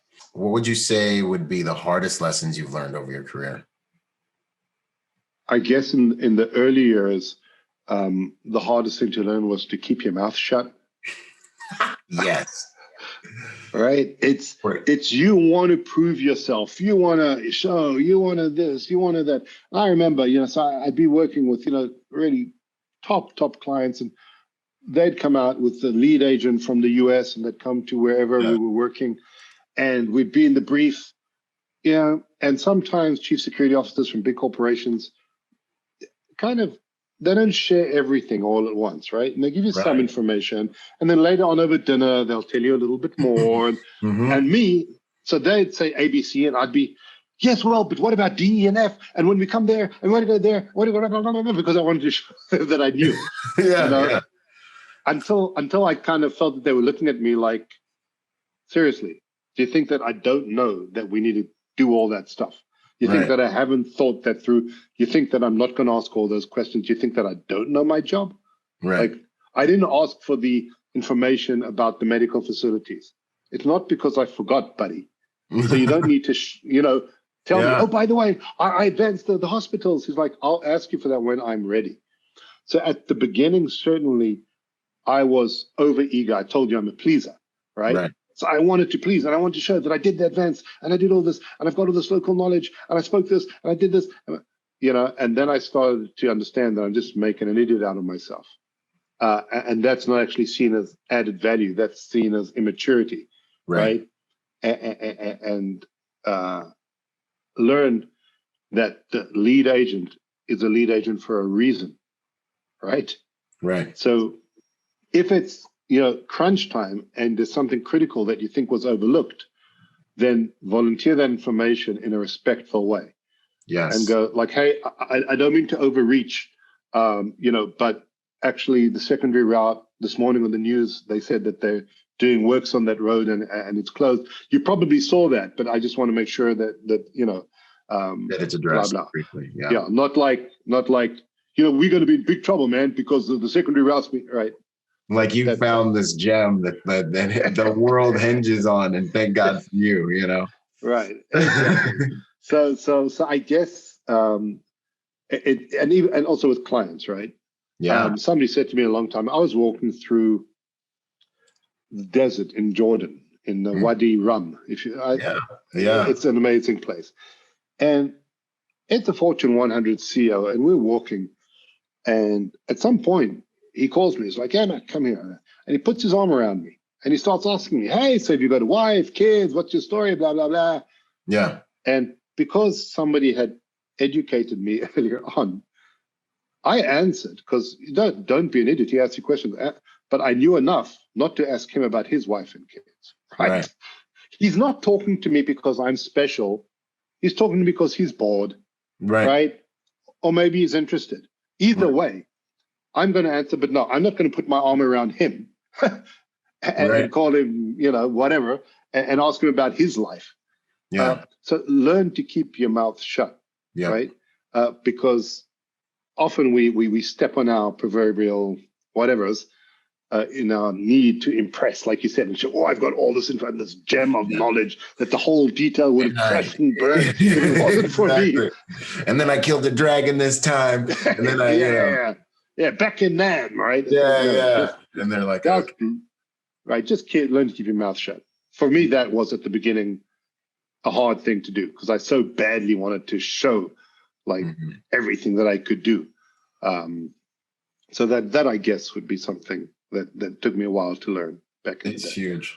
I learned the same lesson. It was like a distinct moment. Fortunately, I'm a really kind of sensitive person, so I pick up on non-social cues pretty quickly.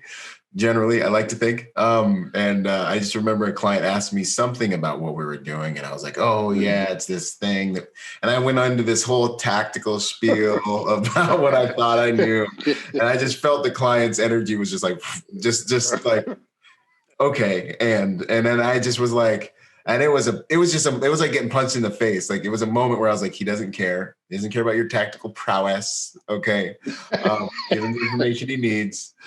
Be positive and just keep your mouth shut. This is his conversation, let him talk about himself. Let him feel the cathartic release of, being heard and validated, and just shut up. And it's when there's so much inside of you and you want to prove, and you've done so much, because we come from these backgrounds where we've done so much and we want them to know our confidence.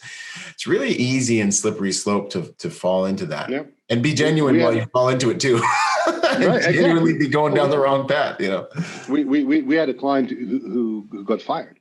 He was on a plane with a client.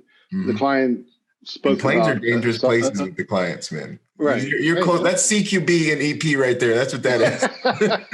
Because you ain't got nowhere to go, man. And you got to make that flight, and you got to keep a low profile, and that. Exactly. Yep. And don't use the bathroom. Yeah. And she real. That's she real. She said something And he launched into, his philosophy on this, Right. and the same evening, it was just like, hey, sorry, but he's gone. Yeah. Right? It's like she didn't ask you for your opinion, buddy. Yeah. Right.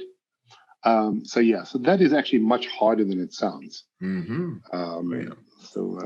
That's a good one. What would you say proudest moments in the field? You touched on a few of them. I don't know if that was one of them, but proudest moments. Well, right now, proudest moment was launching my own company. And the team, the leadership team that I have, the fact that they chose to join me. Yeah, was just it was just a massive compliment, and I didn't take it for granted, and I don't take them for granted, and I appreciate that trust so much. And besides that, I think the proudest moments were the moments at the FBO at departure that happens occasionally when the client stops for a second, turns around, and comes and shakes your hand and says, "Hey, thank you so much. That was great." Yeah. Right. Yeah. Because you don't expect it. You're not entitled to it. You're just doing your job. Right. But the times, and it's almost I can remember of all the assignments because it doesn't happen all that often. Right. Right. But when people at that level take the trouble to walk over to you and shake your hand and look you in the eyes and thank you, right? For me, that always kind of, put a smile on my face, and I thought, wow, thank you. Right. If somebody said to me once, all these people, they're just people, man, right? All these clients, all these principals, they get sick like everyone else. They go to the bathroom like everyone else. And I said to him, you know what? You're right. They're people. I said, but they're people who kind of shape the face of the planet. Yeah. Right? They're people whose decisions influence how we live, how we interact with technology. I said, so yes, they're just people, but they're kind of special people, right? Right. So I said, that does, and when you're in their proximity and you hear them speak and you see how they think, you understand that they see the world a little differently to you and I, right? Absolutely, man. And you got to respect that. Exactly. You don't have to like them. Right. You don't have to like them, but you have to respect them because they just have a genius on a level which was really biblical. Yeah. And for me, over the years, seeing that and understanding that these people, yes, they're humans like everyone, but they are kind of special. And they've kind of access to spaces in the mind and the brain and understanding that average people just don't have. And that shouldn't be taken for granted and should never be disrespected. You don't have to like them, but so for me, when a person of that caliber knows my name, right? Says, "Hey, Mac, thanks, that was great." I don't mind saying, "Yeah, I feel like a 5-year-old getting patted on the head, right, 100%. by the teacher." I go like, "That feels really good, right?" Absolutely. And why shouldn't you take your moment in the sun and feel good about that you did a good job and you delivered, right? Yeah. That's okay. Don't put it on Facebook. Right. Don't put it on social media. Right. Yeah. But for you, right? Right. You can enjoy that moment, right? You deserved it. So why not? Badges. No, that's good stuff. And anything other than really, I hear guys say those things too about principals and clients and being like, oh, well, they're just this, that, and the next thing. I'm like, that's a protection strategy. That's you trying to minimize and like fit them into your little psychology in a place that won't scare you, But I always say it's like trying to exist with like a pet lion, It's like the second you don't respect that person because you think they're so human, they're just so human. That's when that thing can turn around and just eliminate you, Yeah. So every day I'm with a principal or client, I look at it as this could be my last day with this person if I don't honor this relationship properly. 100%. 100%. And it doesn't take much. Yeah, it doesn't take much for you to be disappeared. Right? Oh, yeah. And I can be the most legit ninja Death Star throwing, sub-second draw having, battle man who doesn't have a job like exactly. And then there's another tough guy taking my spot. Right. And if he's a thinker, then maybe he'll be there longer, Exactly. You're so right, Byron. And some people learn that too late. Yeah. Yeah. And it's tragic. Some people learn that too late. Because I've seen guys that, some of the best, like guys that I would go into battle with, link arms with, but Right. And that are genuinely good people, but just didn't figure out the social dynamics of navigating this world. That's right. People can't get out of their own way, right? Yeah. Mm-hmm. And that's why I said that the ego thing, it's just check it at the door, man. It will make you so much better and easier to work with, and so much more kind of appealing, right, to clients. Because you're not going to impress them. Well, because the bottom line is, the client, the guy who hires you isn't usually the principal, right? Right. It's the PA or the CISO, right? Yeah. And if he's a chief security officer, by the way, he's also been there and done that, right? Yeah. He's also an ex-military or EP veteran. So why is he going to be impressed Viking by your ninja skills? Yeah, he's just an older ninja Viking. Yeah, exactly. Yeah, it's so really right. Yeah, no, it's a character. They're looking at your character while you sit there and talk about yourself. If they're smart, 100%. Yes. Yeah. Good stuff, man. Outstanding. Let's see. Do you have anyone you would nominate to be on the podcast?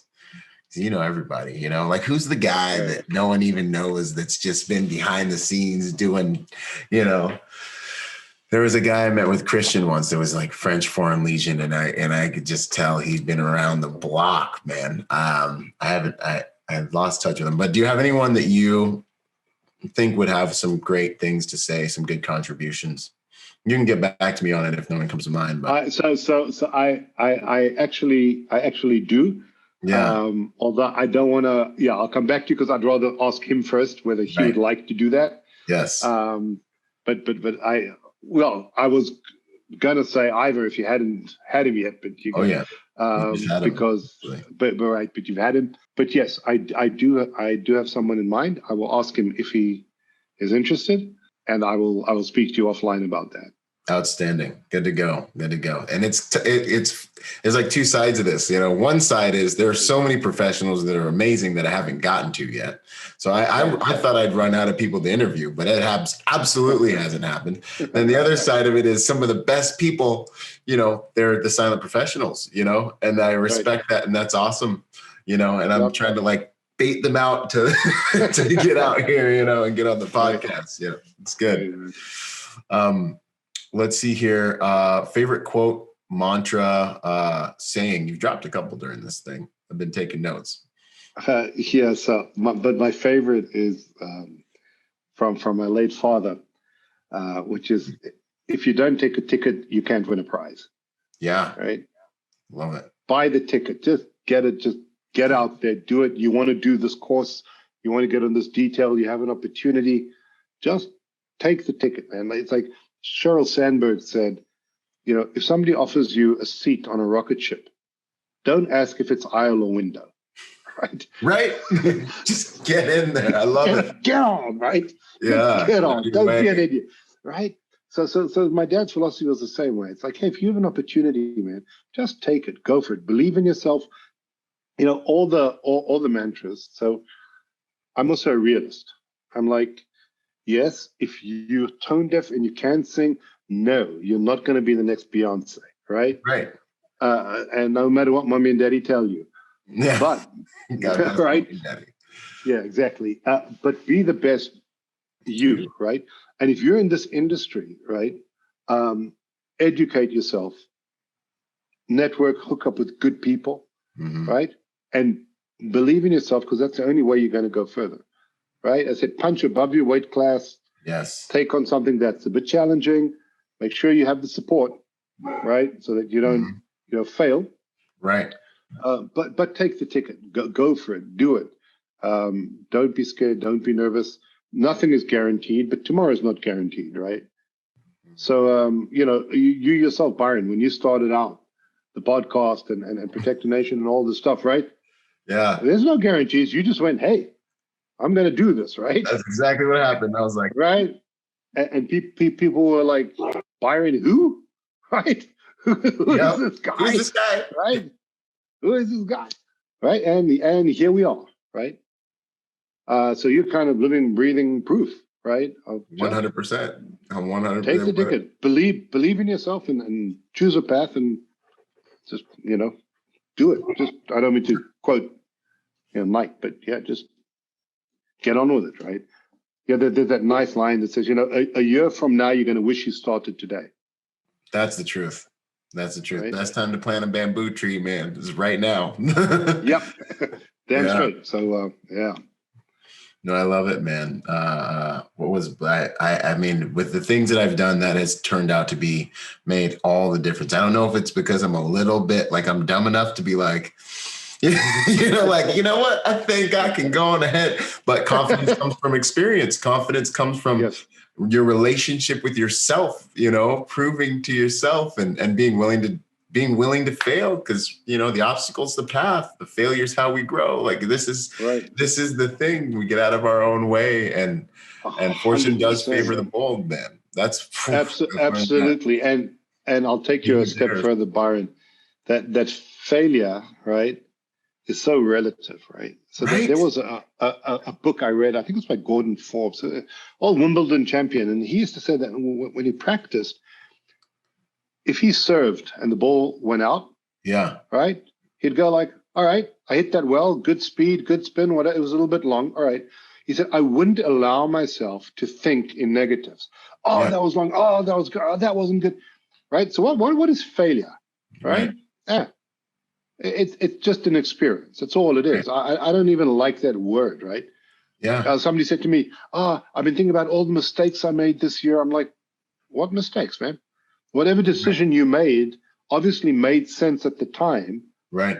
Because that's why you chose to do that. You didn't think it was a mistake, right? It was your experience. You chose this path. You went down that path. You thought, actually, maybe I should do something else, right? But that's not a failure.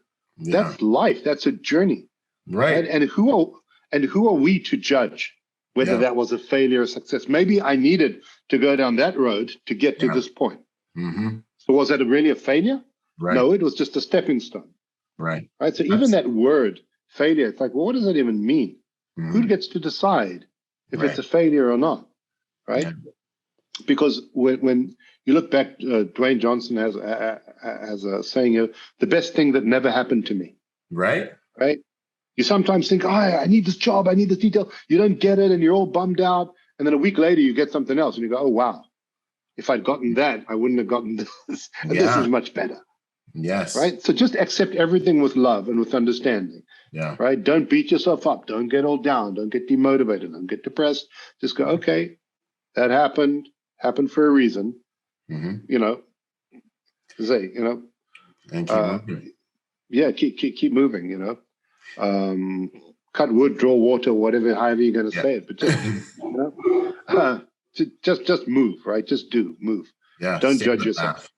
Yeah, the path is where the value is. Sometimes you win, sometimes you learn, but you stay on that path, man. It all serves. It all serves you in the end. It's all providence, actually, in the end. Yes, it really is. Yeah, it really is. It's our minds that limit the game, and just we get in our own way. 1,000%. Yeah, I love that, man. Good stuff. Any habits you'd say people should consider implementing that can make them better people, better protectors? Do something else. Have a hobby. Yeah. Right. That's not the gym or the range. Right. Back in the day, right, in Japan, right. Yeah. Every summer I had to also have skills in one of the arts. If it was kanji, if it's calligraphy, or painting, or music, right. But do something else. Have an outlet that isn't connected to protector, to warrior, to right? Whether it's reading, whether it's meditation, whether it's horse riding or playing sport, well, it's not even sport, but like team sport or music or art or anything, or building models, right? But do something else. Expand your mind, expand your world, right? Oh, that's who I am. It's like, no, that's not who you are, right? It's what you do. Yes, it's in our DNA, right? But this is, we can't turn it off. Yes, we're at a restaurant, we're at the airport, right? We just can't turn it off, though. Right, exactly. Right. It's like, my missus at the airport. It's like, you're not with me. You're not with me. I'm like, I'm with you. I'm just not looking at you, right? I'm listening. I can't focus on you right now. I have to see everybody else. Taking everything in. Right. But it's not who we are, right? It's like learn to leave your armor at the door. right? Just put down the shield and the sword, whether it's your family, right, or your kids, but have things other than this, because it can be all consuming, and I don't think that's healthy. I think you need. I play music. I just took up singing lessons. Right. Nice. I've always wanted to, and I found a teacher, and I'm like, hey, you know what? Let's do it. Yeah. And it's for me, and it's an hour in the week where I go for the singing lesson, and everything else stays outside. Right. And I'm not thinking about EP, and I'm just in a different world. Right. And it's so therapeutic. It's so stress relieving, and it's important because we live high stress lives, especially in our industry. Right. It's crazy, and we have the responsibility of being protectors of human life. It's not a small thing. Right. That we do every day. It's actually a huge responsibility. So it does take a toll, and it is stressful. Yes. So find an outlet, find something else to switch off. It's important. Yeah, no, that's really important. That's a key to longevity. And what I think can happen, and I see happen, is if everything is just protection person centric, you can build a false identity out of it. You fail to see the multidimensional nature of who you are as a person, really. Yes. And then a warrior without a war, one day you might find yourself maybe behind a desk in a management role, or maybe even not even in the industry, and you don't know who you are anymore. And people who need to relate to you don't know who you are because you've been a protector. Well, that's what I said. It's not who you are. It's what you do. Yeah. Right. Yeah. It's like one dimension. At the most. I remember when I was boots on the ground, right, and started thinking of getting older, whatever, right, about consulting, and I said to a friend, "There's no way I'm going to sit at some computer and write 100-page friggin' risk assessment. Like, what are you thinking, man?" And then 5 years later, there was I. That's the reality. I don't even say nevers anymore, man. Nevers are dangerous, man. Exactly, because you don't know. As you get older or you get injured, right? And you say, hey, you know what? I one of the things about our lifestyle, Byron, is that you're a young man, right? When you get older, all this nonsense catches up to you. Yeah. Right. And your back and your knees and your hips and your ankles and all the abuse that we put our bodies through starts to catch up. And you suddenly go, gee, being on my feet 18 hours a day, it's not so sexy anymore. Right? Yeah. Right. Mm-hmm. And I want to be able to retire one day. Right. I'd like to make some more money. And maybe I need to be able to get into consulting or management or et cetera, et cetera. But if you're so narrow in your view, like you said, you're suddenly going to be a 55-year-old protector. And now what? Right. And now you're 60. And now what you're going to do? Right. And it's kind of guys who are career military, right? And then they retire at 55, 60, and now they're civilians, and it's a real hard transition. Right. Because yesterday I was somebody. People saluted me. People called me sir, blah, blah, blah. They did what I said, right? And now there's some kid telling me, hey, old man, get out the way. Yeah. Right. That's a hard transition. Oh, yeah. Right. So you need to be, like you said, you need to know who you are. Yes. Without all of this, right? Without the badge, without the uniform, without the status. And the guns and the this and that. Exactly. Just if you were plucked out of your life and dumped, in a foreign country all of a sudden, right? With no job, with no nothing, right? So who are you? Or on a desert island, right? Yeah. This is what life's supposed to be. Yeah, it's part of what life's about. I love it. Yeah, the journey. Ultimately, final question. How would you like to be remembered, Mac? And that's a cool name. I like this name, Mac, man. I wish Mac. Anyways, how would you like to be remembered? Well, firstly, I'll just say, I'd like to be remembered. Yeah, right. That would be a good start. Yeah. I guess without sounding coy, but I'd like to be remembered as just a good human being, right? As someone who was just behaved as a good person should, who respected other people, who cared for other people, who supported other people, who did right by his friends, by his family, I don't have any need to be respected or remembered. Oh, this guy, super ninja industry leader, blah, blah, right? Because, God forbid, you're 120 years old, but your deathbed, right? No clients are going to be standing around your bed, right? It's going to be your loved ones, going to be your family, your kids, etc. Right? So there's in Hebrew, there's the word for human literally is a Ben Adam, a son of Adam, right? But the word in Hebrew encompasses, when someone says to you, like, be a person, it encompasses kind of all that. It means be good, be real, be genuine, be caring, be respectful, have integrity, be honest, right? Just be a good, decent human being, which is a lot harder than it sounds. Yeah. Right? Oh, yeah. It takes internal muscles to develop to be able to do that. Right. An ongoing effort, right? Right. It's ongoing effort. And not to become cynical and jaded and, well, screw that and screw him and screw them and they didn't this. And then you become a victim and then you get bitter and then you get angry and then you rationalize your bad behavior because of this and that. It's like, you know what, dude, cut the crap, man. Take responsibility for who you are, for what you do, for your decisions, good or bad. It's only you. There's always a choice, and every choice is a price. If you're willing to pay the price, you can make the choice. It's that simple. It's my philosophy of life. Wow. Right. And my choice is to be a good human being, or to try at least. I mean, people might disagree with that, but that's what I want to be remembered. That, hey, he was just he was one of the good ones, right? Right. If I can get that right, I figure I did something right along the way. Outstanding. Good stuff, man. It's been an honor to spend this time with you, man. We ran all over the place. This is one of those interviews that just like time disappeared. It's like, oh, it's been like 2 hours. But that's crazy. Wow. It's been an honor. Absolutely. Well, thank you so much. Thank you so much for having me. I look forward to hopefully in Vegas that we can have a few drinks and catch up in person. But I enjoy everything you do, and your contributions to the industry are great, and your drive and your ambition is great, and it's awesome to see.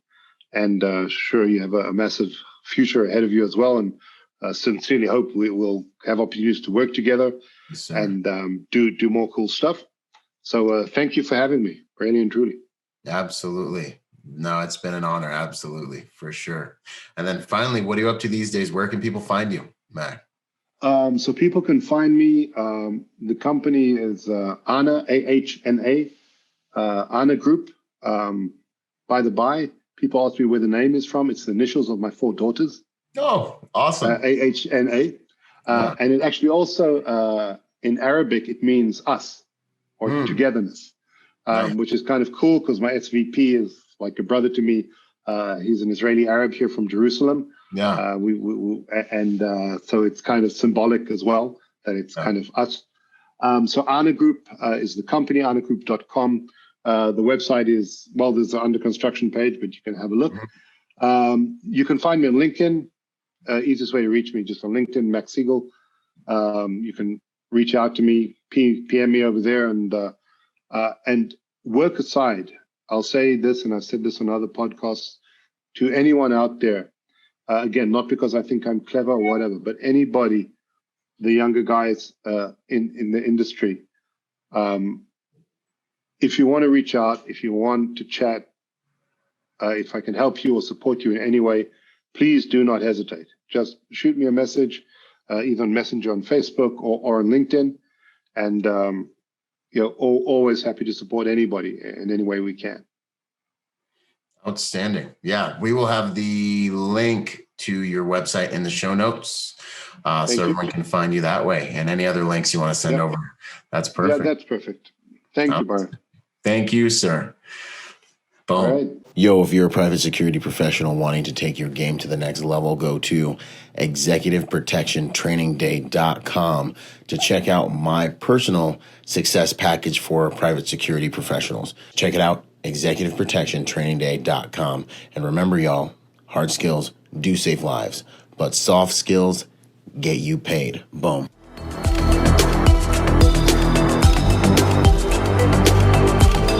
Boom. And to support this podcast, go to executiveprotectionlifestyle.com and contribute to our Patreon account. That Patreon account is what helps me make this podcast possible, contributing to this brand, what we're doing here, making it so that I can bring better guests on, making it so that we can plan more events and just expand the contribution to the private security industry, and also to making America a safer place. Do whatever you can, contribute whatever you can, because it makes all of these things possible. Thanks for those contributions.